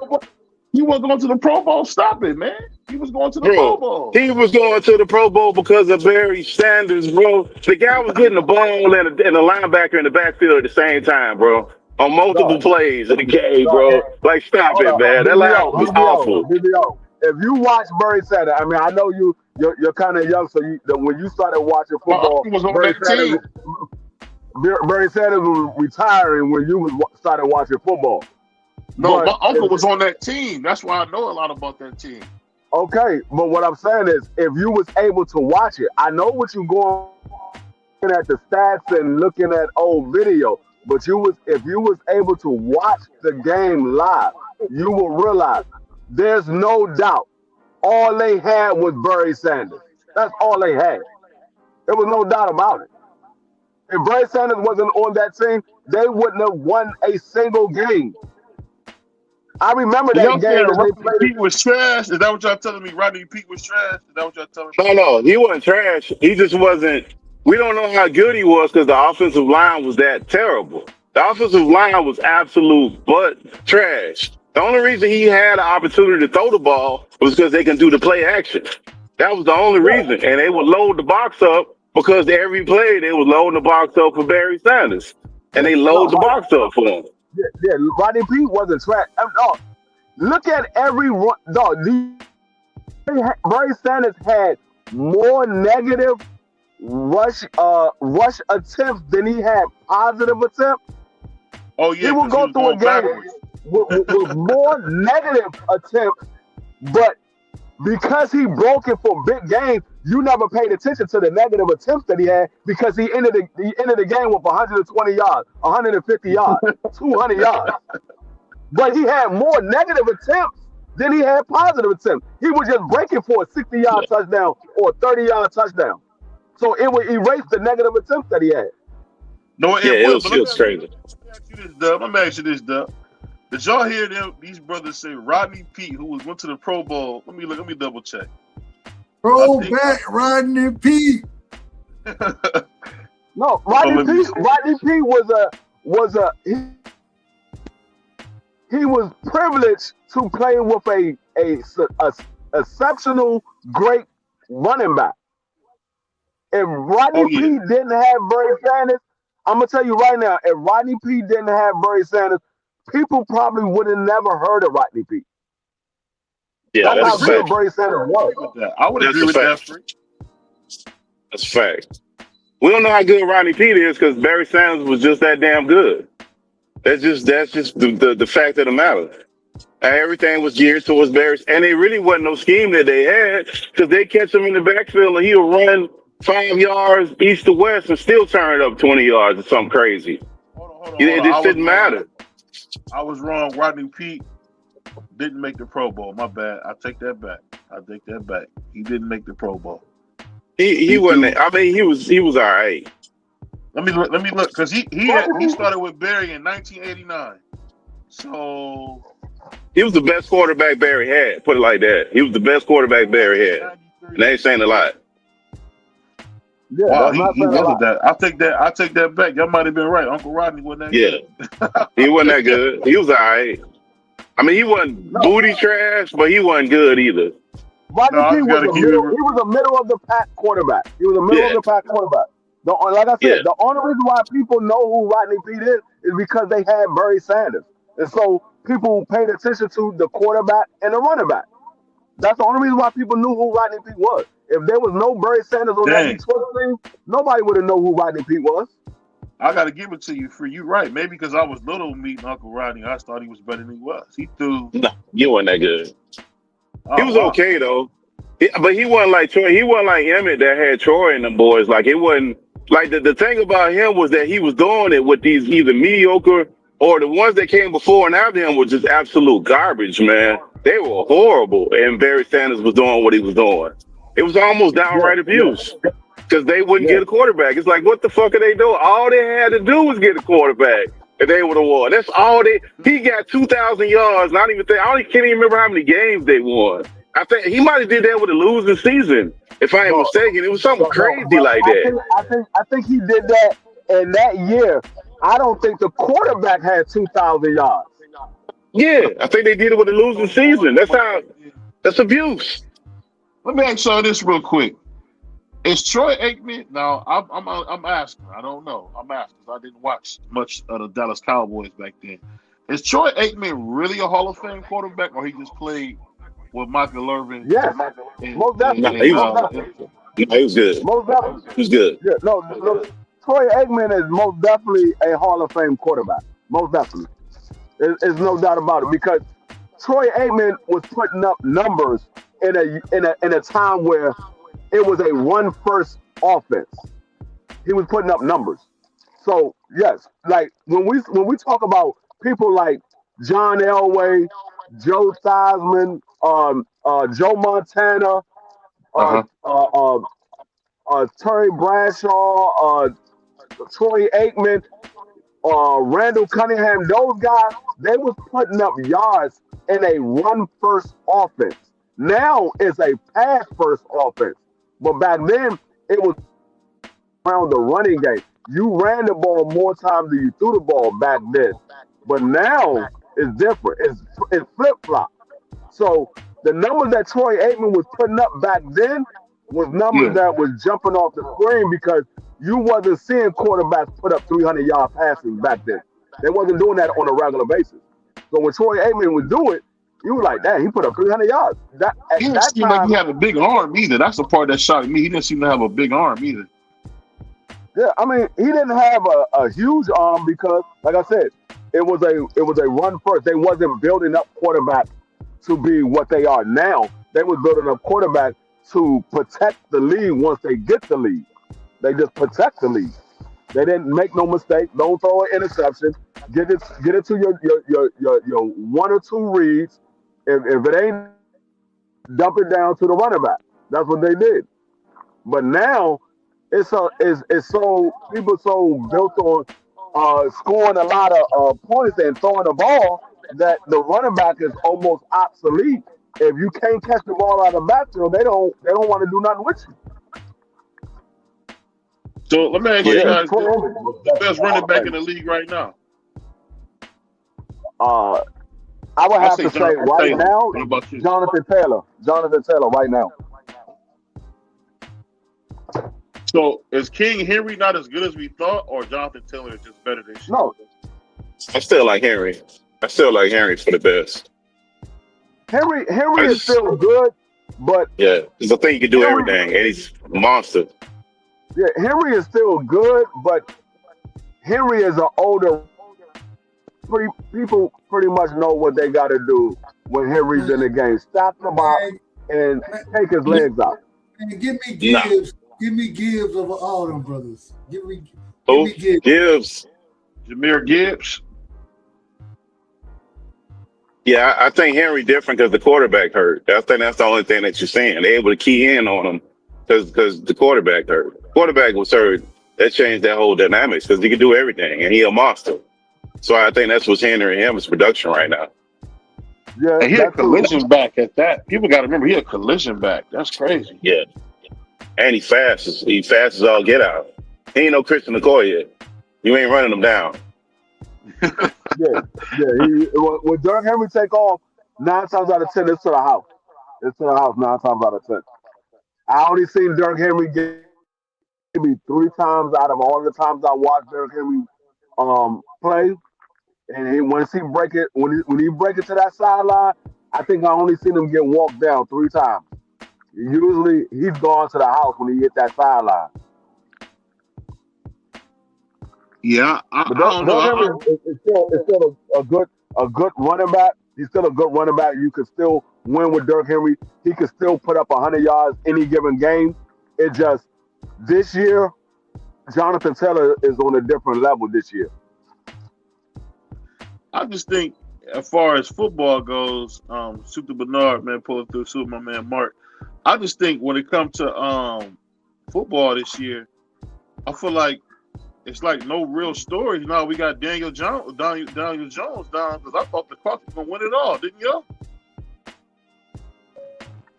I don't know. Because I think the Rams and the Seahawks are the best teams in the NFC.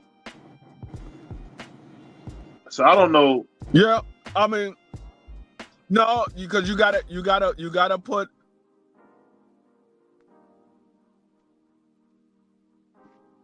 Can't think of who else could compete with the Rams and Seahawks when they're in the same division. Because the 49ers are hurt bad, you know. Hey, y'all think it's over for the Chiefs? Y'all think it's over for the Chiefs? They got to rebuild? Y'all think it's over for the I think so. I think they got to rebuild. Caleb Williams, that he covered up some of his flaws. He made sure Caleb Williams got the ball out fairly quick, and he had multiple reads for Caleb. When he was playing under the other head coach, their offense was real simple, and it was easy to shut it down because you had one or two reads, and if it wasn't there, Caleb Williams had to try to improvise. So with Ben Johnson being there, he made the offense a little more pass friendly.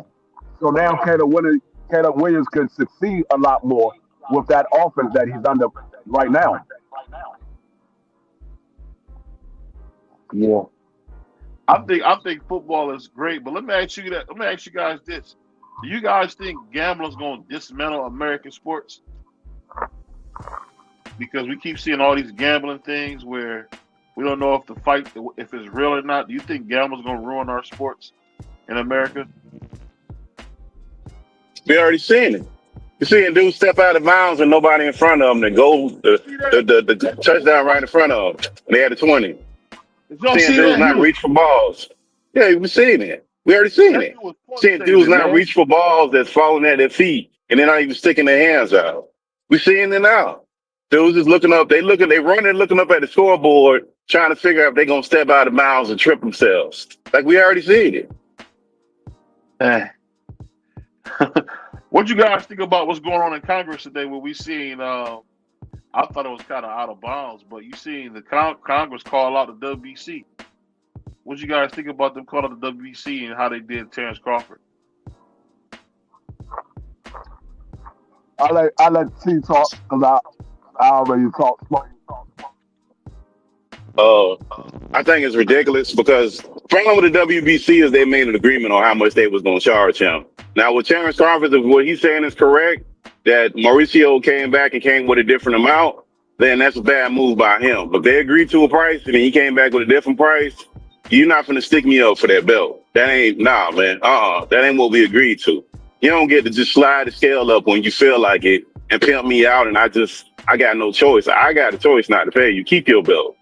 I think when these sanctioning bodies do stuff like that, I would hope and pray that these boxers will stick together. Really what needs to happen is all of them need to give Mauricio his belt back and let him know the leverage that he think he had while he doing stupid stuff like that. You can't, the boxers already got managers, they got promoters, and now you got the sanctioning body sticking them up too. Like, come on, man. These guys ain't making you splitting the money up too many different ways. And then you got these type of greedy people doing craziness. That ain't right, man. I never understood people like him. Then they smile and look like they ain't doing nothing. Like, come on, man. You agreed to the price. The man say we're gonna pay you. Let the man pay you the price and go on about your business. All that extra stuff. Then he did that crazy stuff where he put it online that he hope he's safe. Like, come on, man. Like, what you doing, man? You ain't no gangster, man. Stop it. That's just ridiculousness, man. Hold on, man. Pittsburgh, you should be arrested for saying that, bro. You trying to make it seem like Mauricio's a thug? Did you hear that, know he was on. Brother Bernard, did you hear that? Everybody keeps talking about how Mauricio said he wish he was safe. Was that wrong? Mauricio wished the man to be safe? Man, cut it out. Man, I just say this. You got to look at it from two aspects. One aspect is the average fighter needs the belt. The average fighter needs it. The superstars, the very few superstars, can make the same money without the belt. With that being said, I look at it as if whatever you choose to do as a fighter, that is your own choice. If you want to continue to pay sanctioning fees and keep your belt, do it. If you don't want to pay sanctioning fees and give the belt up, you should do it. But I've never seen where on a consistent basis, fighters who make $50-60 million say I'm gonna take 20% of my purse and divide it amongst the fighters who only make $1,000. So you gotta do whatever you deem good for you and your career. For those who are blessed to be making $50 million, you a hell of a dude. So you don't need a belt. But for the ones who are not fortunate enough to be that guy and they get their hands on the belt, they better pay that sanctioning fee. Because when the day before you won the belt, you was Joe Blow. The day after you won the belt, you was Joe Blow, the WBC champion, WBA champion, IBF champion, WBO champion. When they introduced the average dude when he walk in a restaurant as the champ, you notice the bill ain't as much as it is when they introduce you as Joe Blow. But what do you think about people insinuating that Mauricio was being passive aggressive by saying he wished Terence Crawford good health? Do you take it like that? He was being passive aggressive. Come on, man. What Mauricio gonna do? He's 60 years old. What he gonna do? Man, whether he gonna do something or not, he made his position. He said what he said. What is Terence Crawford gonna do? These ain't street thugs. These are millionaires. They got millionaire problems. The average person will never be in the position that either one of them are in. So for me, if Mauricio busts him in the head or he busts Mauricio in the head, it don't change my situation. That's the biggest problem. People insert themselves in the stuff that don't have nothing to do with them. People give opinions. People give opinions as if their opinion changes the price of tea in China. These people don't care. Do you really think that Mauricio was sitting up listening to Talk Television, ESPN, or anybody else tell him how good or bad he is? Man, probably in the middle of his pool. Well, I think that's part of the problem, though, brother. That's part of the problem, though. Get a lot of feedback. Listen what I'm saying. Listen to this. If you don't like a certain fighter, if you don't like a certain sport, if you don't like a certain commentary, every single one of us have the right and ability to change the channel. If you want to hurt somebody and you really want to hurt them, you got to affect their pocket. And every time Mauricio say something, every time Bud say something, every time Devin say something, every time Canelo say something, every time Floyd say something, nobody turns the channel.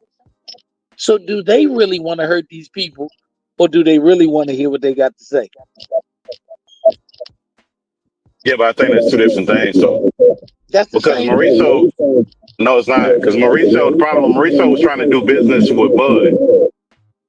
So if Mauricio's trying to do business with Bud, and they're both millionaires, you're not going to insult the millionaire and get him to do what you want him to do. That's a guy with pride. That's a guy that's got to a certain status. Between them two, it's not going to work. Between us fans, yeah, you're correct. But between the millionaires, no. If we're doing business together, you're not going to insult me and then tell me that I have to do business with you. It's not going to happen. Man, bro, let me say something. 99% of the people in the world do business with people that insult them all day. Not in that profession, though, brother. No. Just and for real.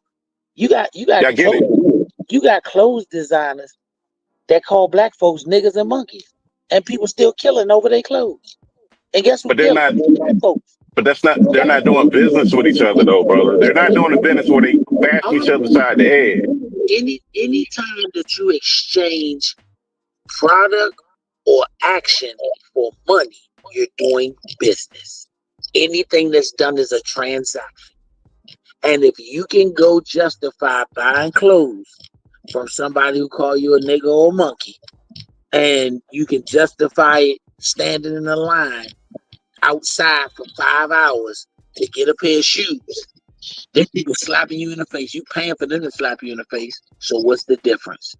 I think it's not the same thing, brother. It's the exact same thing.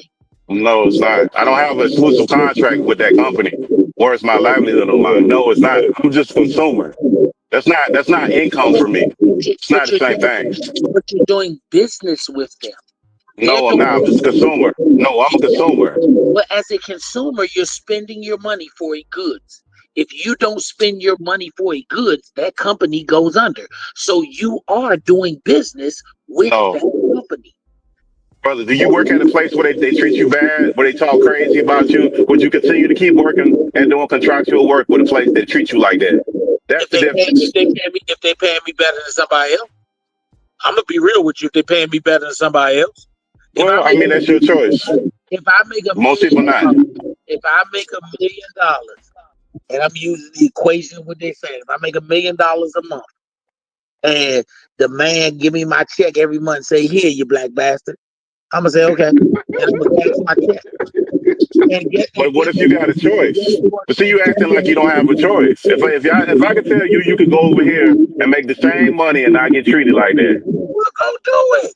You go do No, it. no, no, no, no. That's what I'm saying. I'm not saying he should or shouldn't. What I'm saying is, as an employee that has options, and you're gonna flex your options when you can. As a consumer, you only got one option: buy it or don't. That's it. But once again, the consumer has choices. If choice number one is telling me that I'm a monkey or a clown, then I can go to choice number two. Choice number two ain't right. Choice number three. Everybody has choices. But when it comes to this boxer situation or any athlete situation, people hold a higher esteem for these people. People hold a higher esteem. I just don't hold a higher esteem for these guys. If you don't want to deal with them, don't deal with them. If you want to deal with them, pay the fee. If you've attained a level where you don't have to pay the fee and still can make 50 million, by God, go get it.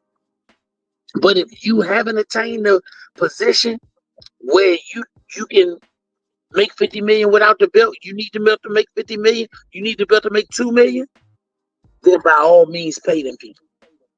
The only people who have, or the people who had the biggest problem with a person making a business decision is broke people. That's why they call rich people problems. Because broke people make decisions on ideals. Rich people make decisions on finance. No, brother. Rich people will not do a deal and not make money because they don't like each other, bro. That happens everywhere, man. Now, man ego is a man ego, bro. That's gonna happen no matter what. Like that, it don't matter if you poor, rich, whatever. We've seen rich people that don't do deals. We've also seen people put their ego down and do deals. So some people ego can't handle that. I'm a Bud fan. Did he just learn about paying sanctioning fees with this fight? Did he pay sanctioning fees in the past? In the past, when he was coming up as a champion. They agreed to the fee, though, brother. He didn't have no problem paying the fee. Listen to what I'm saying. When he was coming up as a champion, not the Bud now, but the Bud at the beginning of championships, where they don't negotiate no fees, did he pay it? Yeah, I'm pretty sure they did. Okay, But so if you negotiate a fee, if I sit down with you and negotiate a fee and then you go back door me, no. So if you negotiated a fee, if you didn't negotiate a fee and you knew these fees existed, when you get to the point where you can negotiate, if he does something you don't like, walk away. That's your right. That is your right. Walk away. And he chose to walk away. Drop the belt. After that, it's just two pissing contests. After that, it's just two pissing contests. Because at the end of the day, Bud ain't give him a coin, and he took his belt back. But to conceptually think if every fighter do it, every fighter is not in a position to do it. The average fighter needs these belts. The average fighter needs these belts. Well, why do they need the belts? Because you're not unionized. That's why you need the belts. Until you have a like, look, we always complain about fighters not making money. Fighters are always going to be in a contractual state unless they can unionize. The strongest people that make the most money in all professional sports, they're all unionized. The NFL, the NBA, MLB, soccer. They're all not even soccer, but they're all unionized. All the ones that make all the money that we drool over. Those are they're First, taken you have care of. first you have to have a league in order to be unionized. Those guys do not have a league. Let me tell you why boxers won't get a league. Let me tell you why boxers won't get a union. Because in order for them to have a union, they first have to have a league. And then if they got a league, 99% of boxers wouldn't get hired. With boxing, with football, you got to get drafted. You got to make a team. They got to offer you a contract. The best of the best football players play in the league. The guys who aren't the best, they at home when they playing flag football. In boxing, all you have to do is go down to your municipal center. For $50, you can call yourself a pro. That's the biggest thing that's going to hurt them from becoming a union, because there is no structure. Now, the minute that they do make a league, it's going to be about 97% of boxers that need to go find a job. Because guess what? Now, you just can't go sign up to be a boxer. Then promoters, when you make it a league, they're going to have a criteria. So Yeah. that 0-78 dude, that was his last fight. That 19-31 dude, that was his last fight. You will only have the quality guys. So you're going to eliminate maybe one of the largest part-time employment jobs because you gave them a union. And now the owner's going to say, you got your union. Now 99% of y'all will never put on a pair of gloves unless it's at the YMCA. Yeah, but I disagree with that because that's part of the structure of their contract. I think the problem with the unionized would be that the older the guys walking out the door, they're gonna have to lose money. So that's their biggest obstacle. The rest of that stuff can be fixed and negotiated. So the part that And I love this conversation because I actually work for one of the largest labor organizations in the United States. So please tell me how you're going to get them to accept every single chitlin circuit boxer. they don't have to. They don't have to. So you're They're gonna put them out of work. But listen, first of all, in order for you to have a union, listen, in order for you to have a union, they're going to have to strike. That's the first thing. Nobody's going to agree to a union. That's the first thing. First of all, who's gonna agree? No. You're on the side of don't try to cross over to my side of showing you why not. Stay on your side of showing me why. First of all, they're never gonna agree. If I'm making $50 million a fight, do you think I actually care about giving any percentage of my money to the rest of boxing? And half of them, no, 90% of them are on the chitlin circuit. See, that's a different thing. I just said, like, no, that's not the same thing. We got into this conversation. No, we got into this conversation because you were talking about creating a league. I was telling you they don't have to create a league. What has to happen is they have to band together. In order for them to band together, they're going to have to create a league. In order for a union. In order for them to create a union, they're going to have to make them lose money. That's the only way that you can create a union is to create a union to make them lose money. That's the only way. There's no other way. You're not going to be nice about it. When you finish, I'll ask you one major question. How do you create a union if you don't have an industry?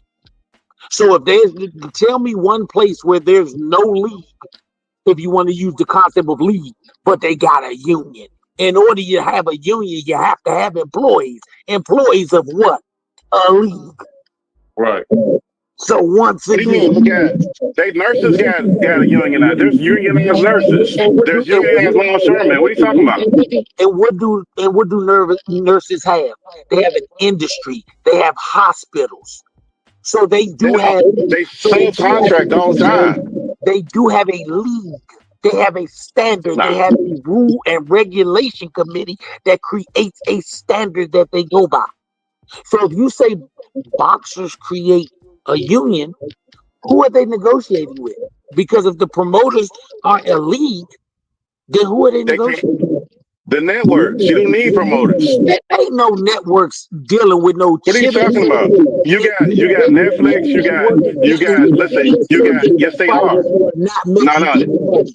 Cut it out, Brad. The- No network is going to deal with a bunch of chitlin circuit fighters that is. You're talking about the bottom, brother. You're going to the bottom extremes. No, I'm talking about You're going to the bottom extremes. No, I'm talking about the majority. But nobody's coming to see them. They're coming to see the stars. So you take your stars. Hold on. The majority. What are you talking about? Hold Unions are on. based on the masses, not the minority. Yes, because guess what? Because PBC only has certain fighters that everybody knows. They got a bunch of fighters that nobody knows who the hell they are. But they go take their stars and they negotiate with the networks. The same thing with Top Rank. They take their few stars and they negotiate with the network. So if you're organizing your labor together and you're taking your few stars and you're negotiating with the network, that's what you're doing. It's the same thing minus the promoter. So you're gonna ask the 10 stars out of the 300 fighters that PBC has. The 10 stars, you're gonna ask them to give up a percentage of their money so that the rest of the guys get something. They ain't done that yet. In the history of boxing, they ain't done that yet. Well, see, that's a different argument. But I'm saying if you just say it. No. You just say it. You just said if the promoter takes the top guys and does a deal. That's because he does. That's because they already got those guys under contract. If they have to do that, they have to tell these guys, hey, guess what? 1/3 of your money, because you are the top grossing guys, will go towards making sure everybody get paid. Then guess what? Them dudes ain't re-signing that. You see Canelo and them bounce around promoters right now. They bounce around. So if you think one promoter gonna say give up 1/3 of your money, Canelo gonna leave. He gonna go to the promoter and say, Canelo, I don't want you. You Don't need a promoter.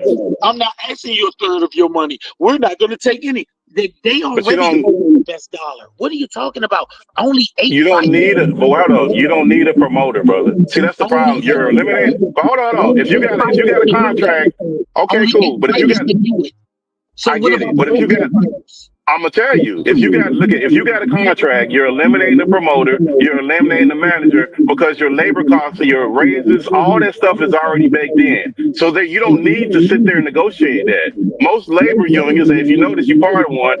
All the raises and stuff is already negotiated. The person, all the rules of where you work, how you work there, all that stuff is negotiated out. So all that is management. You don't need a manager no more. You don't need a promoter no more. You're direct line to the network. So you gonna run everything yourself? No, that's what the contract is for. It's a deal between the labor union and the networks. That's what the deal is to. The network is running all that. But listen to what you're saying. In order to have a labor organization, who are they working for? The networks ain't doing no direct, brother. Have you been watching boxing in the last 30 years? How many fighters actually have a direct deal with a network? Come on, brother. But that's what I'm telling you. No, you missing my point. You're talking about it now. You're making an individual point. I'm saying if the group got together. No. I'm saying if the group got together and they went to the Netflixes, they went to the Amazon Primes and made a deal, then they would have everything that they needed. That eliminates the promoters. That eliminates the managers. They don't need them. You just went on something that is fictional as hell. You gonna ask dudes who get $50 million, that small group, do something together where it still ain't gonna work out to where we're getting this money, we're still losing some money, and it going on an if. Let me tell you, Every union's been formed like that. The only thing my granddad used to say about if a bird had a radio in his ass, it'd be music in the air. That's the only Bro, thing. there's not one union in America that's been formed any other way without a strike. There's not one. No union forms without a strike. Listen Name to one. me. Listen to me. You're right, but you're talking about striking in an industry where the promoter is gonna tell all of you guys who are selling tickets to get the fuck on. Okay, so the writers did. Okay, I'll give you an example. Let me Go ahead. explain this to you. Let me explain this to you. When they did when Amazon did the deal with PBC, the only motherfucker that Amazon guaranteed they had to have was Tank Davis. They did not give a fuck about nobody else on that roster. They could have took that roster. This is not what I'm guessing on. They could have took that roster and shoved it in their ass. Amazon wouldn't have gave them $1 if they couldn't get Tank Davis and the one fight with Canelo. They gave not a fuck about the rest of them fighters. Not one shit about the rest of them. When every major promoter going all the way back to Don King, he said it best. All I need is one superstar. The rest of these motherfuckers is collateral damage. Yeah, that's the old model. So you still talking about the old model? Yeah, that's the old model. No. Listen. Let me give you a little more. Don King did it. Brown did it. Yeah. Hold on, let me finish. Oscar De La Hoya did it.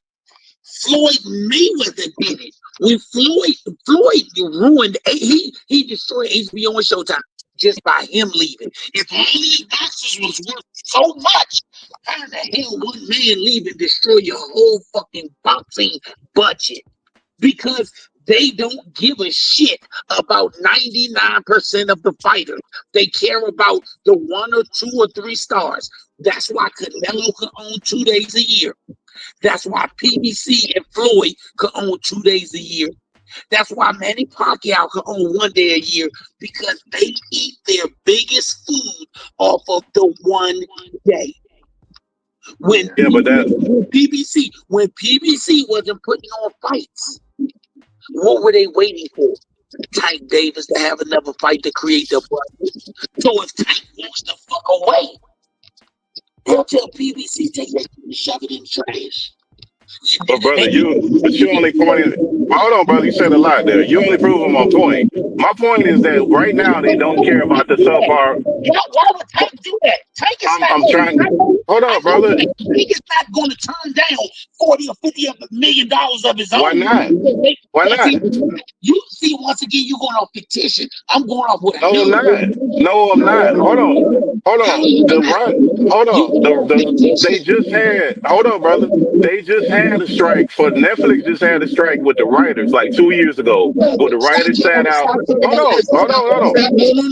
Those are subcontractors. No, I'm talking about, brother. If you let me finish the point. Hold on, brother. You gotta let me finish the point, brother. I heard all this stuff you said. There is no How you gonna tell me? Boxing. I'm giving you examples strictly based on boxing. I heard all that. I know all that. No, it's the same thing. It's subcontractors. Let's talk about the industry we're talking about. Boxing. I gave you all boxing facts. You giving me boxing. Okay. So you want to? So I only can stick here because you want to only listen to what you want to listen to. But the problem is, the whole thing is like you're trying to tell me about the old way of boxing. That way of boxing is dying. You trying to sell me a dream because them dudes ain't doing it. They ain't traditionally doing it. You saying what if? I'm saying what are. No, I'm not doing the what if. You just said out your own mouth, Amazon only cared about Tank. So all that they got to care about, they don't care about the rest of them fighters. So right now, there's only 1 or 2 a couple handful of fighters making money. All those other guys, they don't care about it. We know this. Boxing is dying off this old model pay-per-view. If they want to keep trying to shove this stuff down people's throats, they're not going to buy it. Why would somebody pay $100 for a fight when they can pay for a streaming service for a whole year? So they have to change. This whole fictitious. No, we're looking at what's going on. Even with the pay-per-view numbers that they're trying to throw, and they're declining. People aren't paying for that stuff. They're going when they do have those Netflix fights. People are watching it because it's part of the subscription. So the idea that they're going to keep doing this stupid model that does no longer works, that nobody wants to do anymore, and that they can just keep doing nothing, that's insane. It's not going to work. Boxing is going to be out of here if they keep this crap up.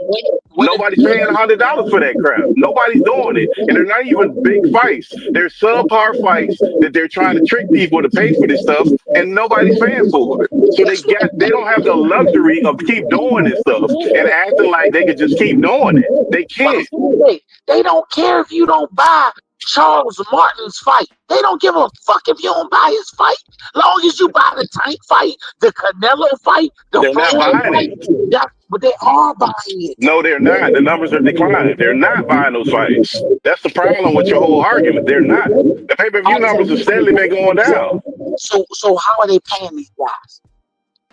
That's a different argument. I ain't seen Tank say he ain't It doesn't matter if he got paid. But the pay-per-view numbers are going down. You're talking about an individual fight. The pay-per-view, so the pay-per-view numbers are the same? I'm basing it on reality. You talking about trying to It is. No, so pay-per-view numbers are the same? You talking about one pay-per-view number. I'm talking about you said creating a union. But you just said, wait a minute, you just said Tank was making his money, right? So Tank's numbers, his pay-per-views haven't went down over the last couple fights? Nah, it don't matter. See what I mean, bro? You all over the place. The numbers are going down. I'll give you yes, but he's still making the same money. So if your numbers are going down and your network and the network is paying money, how long you think the network gonna keep paying money for a declining depreciating asset? How long you think that's gonna happen, bro? Okay, so do you think boxing gonna be dead in our lifetime? Yes, if they keep this model up, yes. If this is the model they want to push, yes, absolutely. Like I said, hope in one hand, shit in the other. See which one fill up first. Well, I mean, brother, we seen the numbers decline. We see the pay-per-view numbers declining. People not buying them. Years ago, and it's still going. Once again, they've been saying that for the last 15 years. I get it, but we ain't seen a decline like this. That boxing still going on. Did Floyd and Manny make $100 million in this so-called declining time of boxing numbers? How long ago was that? Was that 10 years ago? Listen to what I said. I said they've been saying that for more than 15 years. So did Floyd and Manny make that type? Okay, did Jake Paul? That's more recent. Did him and Mike Tyson make the type of money they wanted? He got it from the network. He got the money directly from the network. With no promoter, no manager, no belt. None of that. There was a promoter. That's a new model. There was a promoter because he's the promoter. He's the promoter. He put his stuff as the promoter, but he went directly to the network. He's a promoter. So once he made his own nonsensical belt. So he went directly to the network. He did everything opposite of what you just said and got a deal. But once again,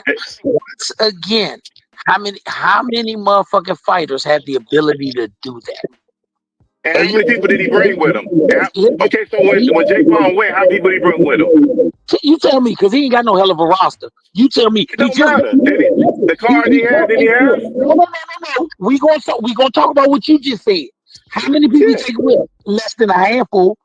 He got less than 7 people. Okay, let's say six. Let's say six. You talking about 6 out of thousands. Right. Let's say six. And out of those 6, 3 of those was women that would have never got that payday if they went with the Netflix. Never. So the network deals are the better. The network deals are more lucrative. They're better when you have a group that goes over there. That's my point. Again, you asking for something that ain't happening. What group? I just named it. No, tell me the group of fighters who gonna do it. You tell me, you name specific group of fighters that are gonna do it, have said they're gonna do it, have mentioned they would even think about doing it. None. You remember even Muhammad Ali wouldn't do it in the 70s. They had a chance to make it. None. Bro, that's a different argument. So you think boxing on this pay-per-view model, that's a completely different argument. You telling me now you're asking me who said they're gonna do it. I don't know who said they're gonna do it. No. We're not gonna skip the subject. You said if they No, get a I don't union. know who said gonna do it. Yeah, I said they need a union. They do. None of them said they're gonna do it. None of them have openly said that we are here and we're gonna create this union of us superstars. Canelo, the Charlo brothers, Earl Spence, Terrence Crawford, Tank Davis, just those five. You haven't, if you want to call them the big five, have never said we're going to come together and we're going to form a union for all of boxing. Because them niggas saying, is you crazy? You want me to put my financial situation, which is damn good, in jeopardy? That's what they need to happen. Yep.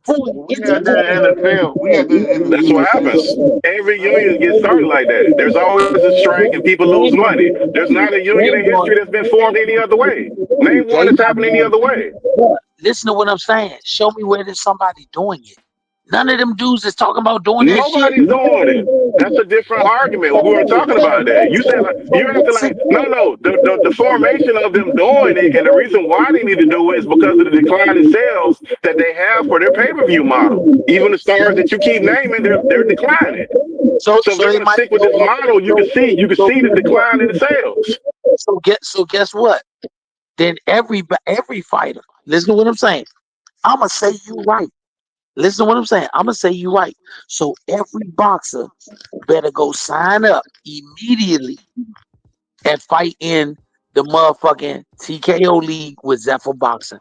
Because that's the only place that concept will work. And I want to see. Nah, not TKO, brother. No. That's what you just said. You just said they need a league. Well, you said that. I said they need a union. You said they need a league. I ain't agree no league. You said they need a league. I said they need a union. So would there be? Let me ask you this: take away the NFL, take away the owners of each one of the teams.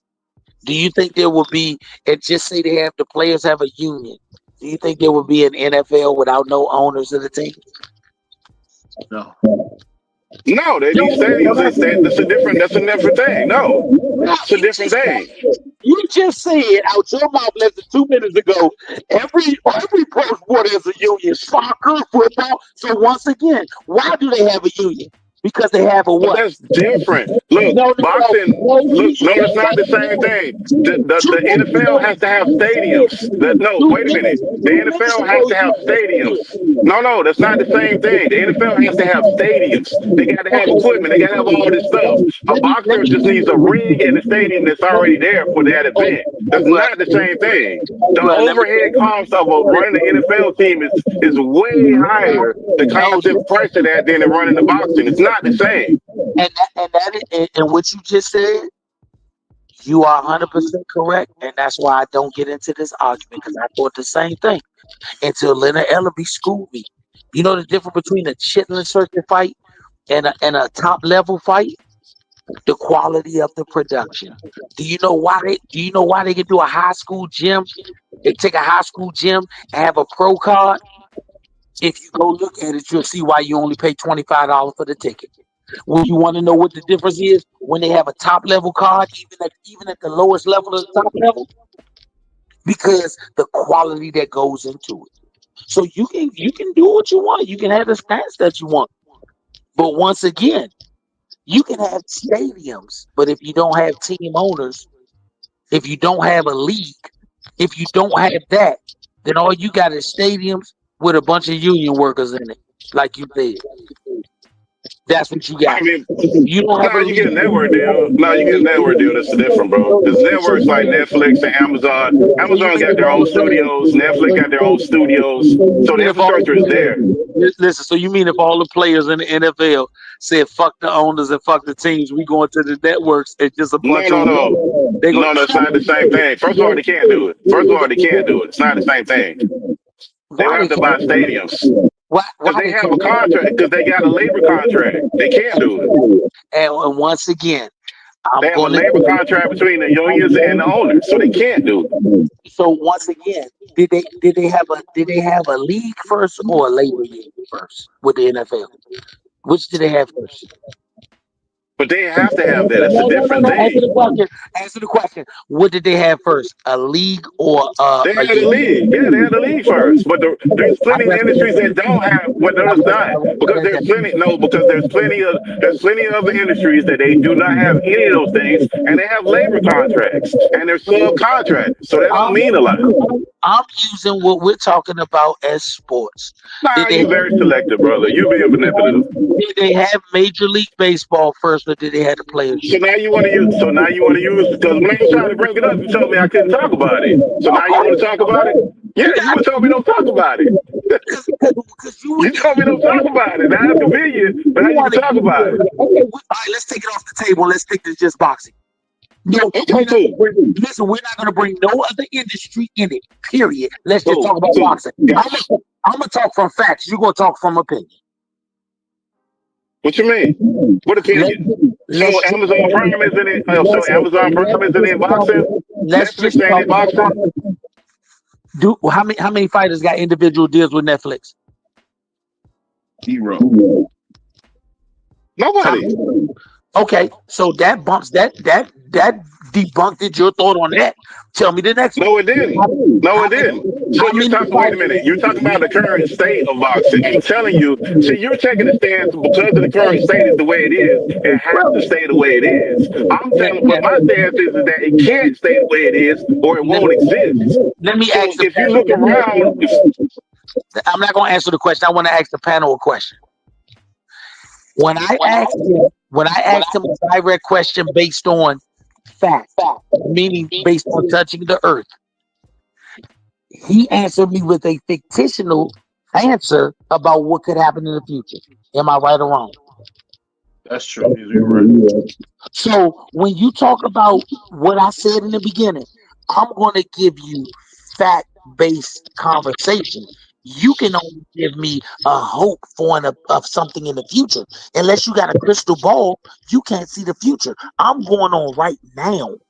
I'm going on what they call fact-based ground. You're going okay, on the tanks. ground So of a lot of standing. those, a lot of those So unions. is Let me say this: is a lot of those go ahead. unions did have a. Hold on, let me read this so we can hear. 1 second, Ghost. A lot of those, what he basically speaking about, a lot of the unions that did grow, you had Joe Nathan and the New York Jets take less to make the AFL, NFL thing happen and have them be unionized. You had what was his name? Spencer. I can't remember Spencer's name from the NBA. The bigger guys did take less for the greater good. But I think what Bernard is saying is that's not going to happen in boxing. You don't have those guys who are going to think about the great. You couldn't even get Muhammad Ali to do it. Muhammad Ali was told in the 70s, hey, we can set up a small union if you would do this and that. And it required him to make his less than his 12 million. And Ali said, F no. Muhammad Ali said, F no. So there's no way we're going to ever have a union in boxing just because that's just not going to happen. But I don't know, you might disagree with me on that, Pittsburgh, but if Muhammad was Ali wouldn't do it, who gonna No, do I it? hope y'all wrong. Yeah, I hope y'all wrong because I'm looking at the business model and it's not good. And we looking at even the pay-per-view model and we see a decline in sales, even from the top guys. People are streaming them. They're not paying for them. So, I mean, at some point, whatever they think they're making, they're not going to be offering that to the top guys at some point. So I think at some point it's going to be a come to Jesus moment. What that looks like, who knows? But remember, all these networks are forming up and they're merging because the money just ain't out there like that. For them to just be throwing money around like they used to. They can't do that stuff no more. Well, I would believe that if I didn't see Jake Paul just buy a doggone plane off boxing. I mean, I don't know, man. The money's there, dude. There's a reason why those UFC dudes want to be part of boxing. The money's there. I think Zuffa boxing is going to be good for the young guys, but unfortunately, what you're saying won't happen. Guys are not going to unionize. I mean, Muhammad Ali wouldn't do it. They went to Muhammad Ali to do it. You know, the time they wanted to unionize in boxing and almost worked was when you had Joe Louis and you had Sugar Ray Robinson trying to do it. And because they were black, the mob crushed them, and they weren't able to do it. I just don't think it happened. See, y'all making a different argument. Y'all saying, will they do it? I say they need to do it in order to have the In order for us to get away from a lot of this money talk that we have, that's what needs to happen. Now, will they do it? I don't know. I don't have a crystal ball to predict that. I know the model that they have is not good. It's only good for the few. It's not good for the many. So they need to change that. But if you want, listen, if you listen to a concept of voting, just to a concept of voting, how many fighters have to vote one way, or how many fighters' voices does it take to equal the voice of Terrence Crawford? You have to get the stars. If you don't get the stars, it's pointless. So this is what I'm saying. If you understand your answer that you just gave, told me you really do understand. It takes infinity number of Chitlin Circuit boxers to equal the voice of Terrence Crawford. So how many, if it takes infinity to equal his voice, how many boxers do it take to equal the voice of Canelo, to equal the voice of Bud Crawford, to equal the voice of Earl Spence, the Charlo brothers, Boots Ennis, Monster Inouye? When you start lining that up and you tell these dudes you made $50 million, Canelo made $50 million, he made $100 million, Bud made $50 million, he made $30 million, and you tell these guys now you're gonna have to give up a third of that money so that it can be dispersed amongst all the boxers, which is 80% of them don't even train every day, don't even give a fuck about the career. When you got a shitload of motherfuckers that's 9-42, 0-75, 5-186. You mean to tell me you want me to give up some of my millions so that these niggas can get a check? Where if in any other sport on God's green earth, they wouldn't even be able to be pros? You got to be crazy. Yeah, but that's part of it. But that could be young. That could be part of the contract, though. How they become pros. Okay, so now, that is part. That could be part of the labor agreement. That's what the sticking argument is that anybody can be a pro.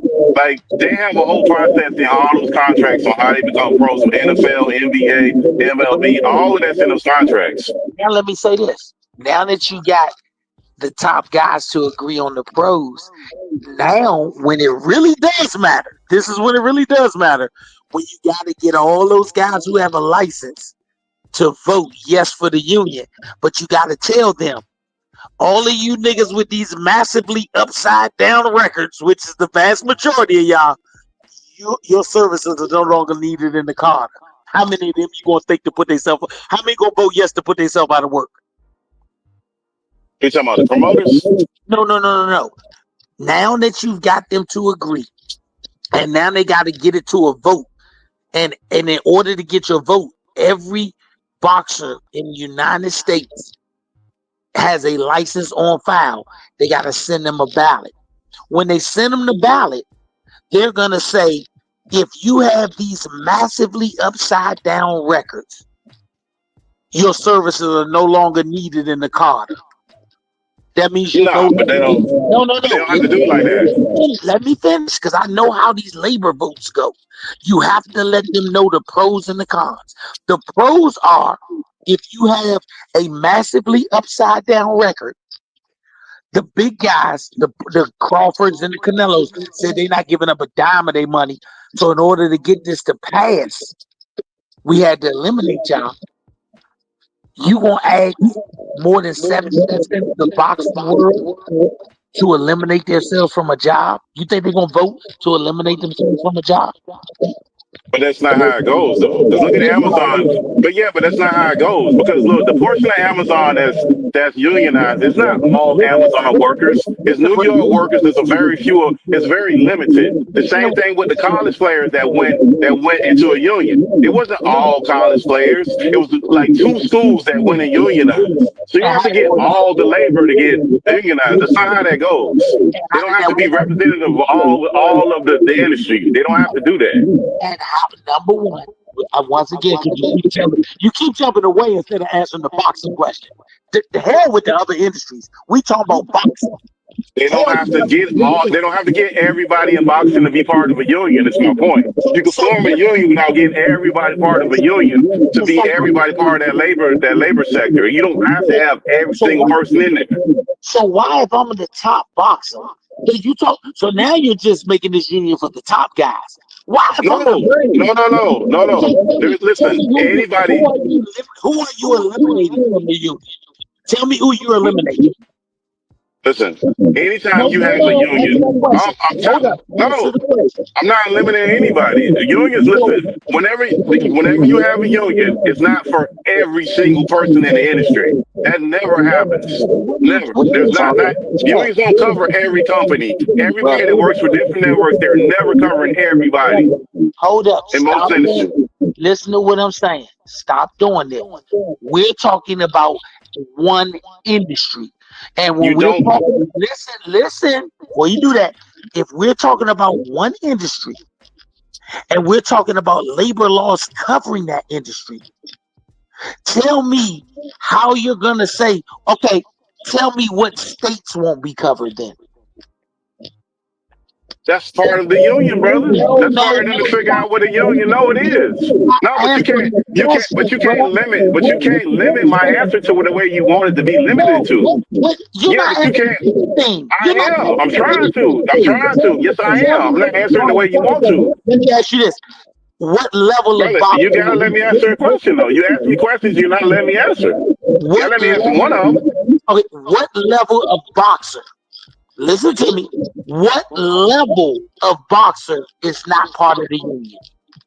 It's not up to a level, brother. Anytime, listen, hold up. Can I answer a question, or are you gonna tell me the way to answer it? Go ahead. Like it doesn't. Like what you're trying to do is you're trying to make all boxers be part of this union. That's not how unions start. They never start like that. If you look at the history of any union, the formation of them is very small. In any league, that's how they always formation. So the idea that you got to get all boxers to be signed up, that's fictitious. That's not even the history of any union. That's not the history of any of this stuff. So that premise that you're working on that's not a true and real. If we don't work off reality, that's never really happened. I take that answer. Now let me ask the question this way then. Tell me how many of the top boxers do you think is going to go for that when they're actually losing money instead of gaining it? I don't know. I wouldn't be able to answer that. I don't know if it's none, some, or half. I have no idea. I don't think this is a question that's been. I don't know. So you still giving, once again, I'm giving concrete, you giving me crystal ball. I'm not a mind reader. No, it's not, because I'm not a mind reader of boxers. That's not a question that's being posed to boxers. So how would I know that? If you ask me a question, how would I know? You're telling me something on a hypothesis. I'm telling you something based on concrete. You can't. What concrete? I'm giving you everything I said was fact. I haven't given you. No, it's not. No, it's not. You just gave me, brother. You just gave me hypothetical where all the boxers got to sign up for a union. That's not true. So once again, I'm asking you this: if I already make between $3 and $100 million, why the fuck am I giving part of my money away that I don't have to? So let's go through what the benefits of a union are. Benefits of unions are pension. They're for pension, insurance, for security, for work environment. All those things are the reasons why. And your fellow man. That's what the unions are for. Now, if a person don't see value in that stuff, that's on them. That's what unions are for. Man, let me tell you something about boxing. Yeah, but how you know that? But how do you know that? Just like how I don't know, but I don't know that. You don't know that either. I'm around boxers that make money all the time, and they could give a damn about the next fighter making some money. They could give two fucks about it. Do you know? Did you talk to him about that? Did you ask him that? Do you know the average boxer that has his own promotion company, what the purpose of having the promotion company is for? Brother, but how do you know? But how do you know that they don't care about? But how do you know they don't care about other boxers, brother? You make a statement. It's like, how would you know that? Because they ain't giving them a fucking dime now. Because they ain't giving them a fucking dime now when they can do it without the union. just out of the kindness of their fucking heart. They ain't giving them a fucking dime now. Just give it to them for free. Like you're not gonna give nobody no money for free. Just That's give it to what them I'm for saying. nothing. Okay, now let me get back to my question I just asked you. What is the purpose of the average boxer having a promotion company? And I'm talking about the guys who are making money. What is the purpose of them having a promotion company? The network deals that they might or might not have. No. Right, that's it. What else No, could it be? you want to know what the purpose is? So that they can actually negotiate with their promoter and seek the contracts that are being signed between them because they're entering an agreement, not as an individual, but as their company representing them. Do you know how many fighters the average fighter who has a promotion company, you know how many fighters they got signed to them? Just them. Wait, what are you talking about? You talking about who promoter you talking about? You talking about He fighters basically that are talking about promoters? how. Hold on, let me say this. Yeah, I'm asking. Pittsburgh. Go What he's ahead. saying is, what he basically saying is this: most fighters use a promotional company like we use LLC to get more deductions. That's all. They not signing no fighters. They ain't signing their homeboys. Oh no! I thought he was talking about promoters like the promoter of the fighter. No. He's talking No, about no. private entities trying to make more Okay, money I for the got you. promoter. Yeah. Yeah, So yeah. if they was disinterested in all these other fighters, guess what? Them top fighters, them dudes that are making that money we talking about, they all have a promotion company. They could fill up the whole undercard with their guys. But guess what? They don't have no guys. They might got one or two.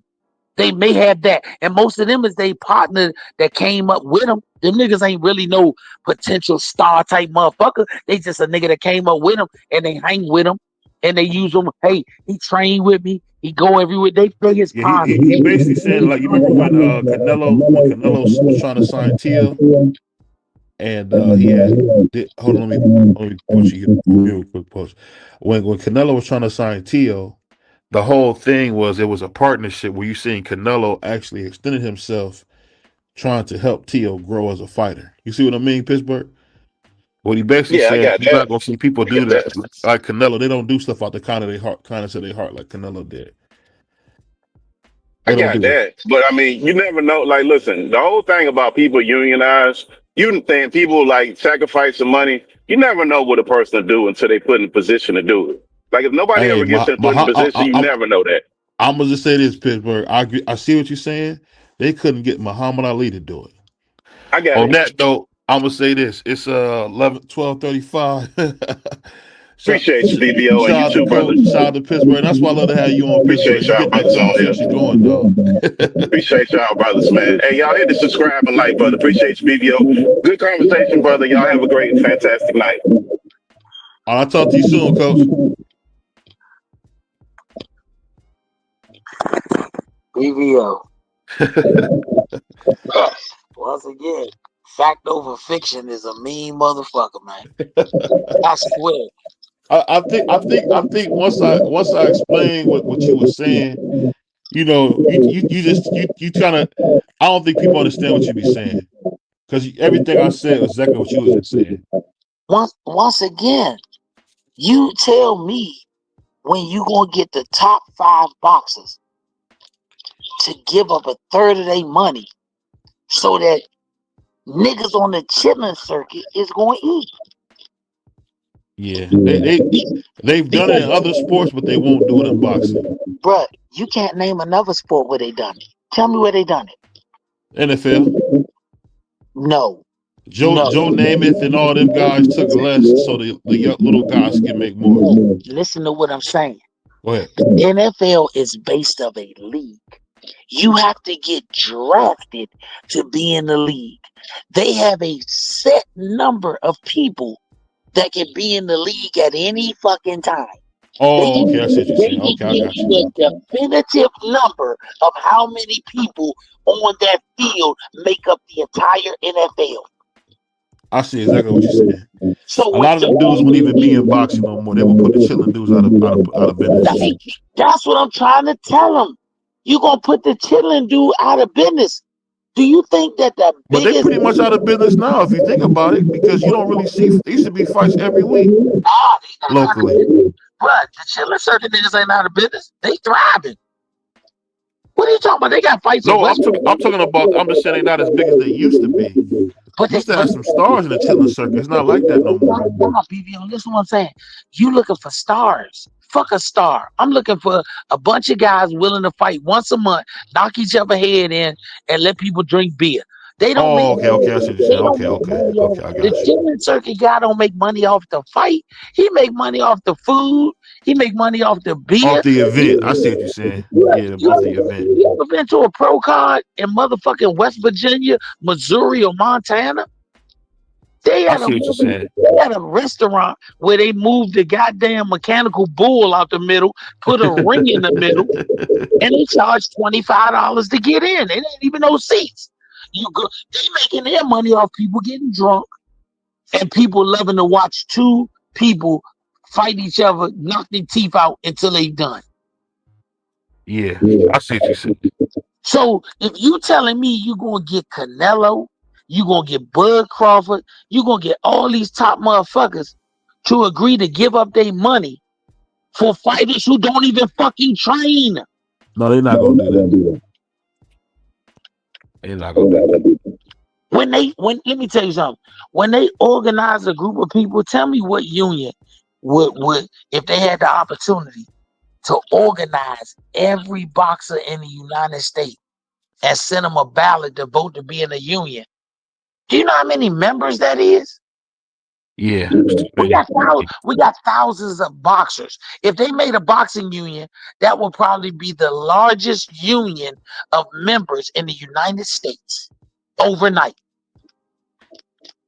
And if you telling each boxer that they gonna pay, let's just say you tell them something like pro league, where like they got UFC, but they got other little small things where you can pilfer guys from there too. Yeah, but you got to remember, if Congress passes a law, does a law not apply to every goddamn body? It does. So what the fuck is he talking about? You don't have to include everybody. If Congress passes a fucking law, that's the law. Does the Ali bill apply to some people if they at the top of boxing? It doesn't apply to niggas at the chitlin circuit. Applies to everybody. So how the fuck does that make sense? What he said? I see what you said. Hey man, shout out to Coach, man. You know, keep it real. But I'm gonna go to bed, Coach. I appreciate you, man. Always giving us the real. And you know, you can find the same time, same crazy place. And we out here, y'all. Peace.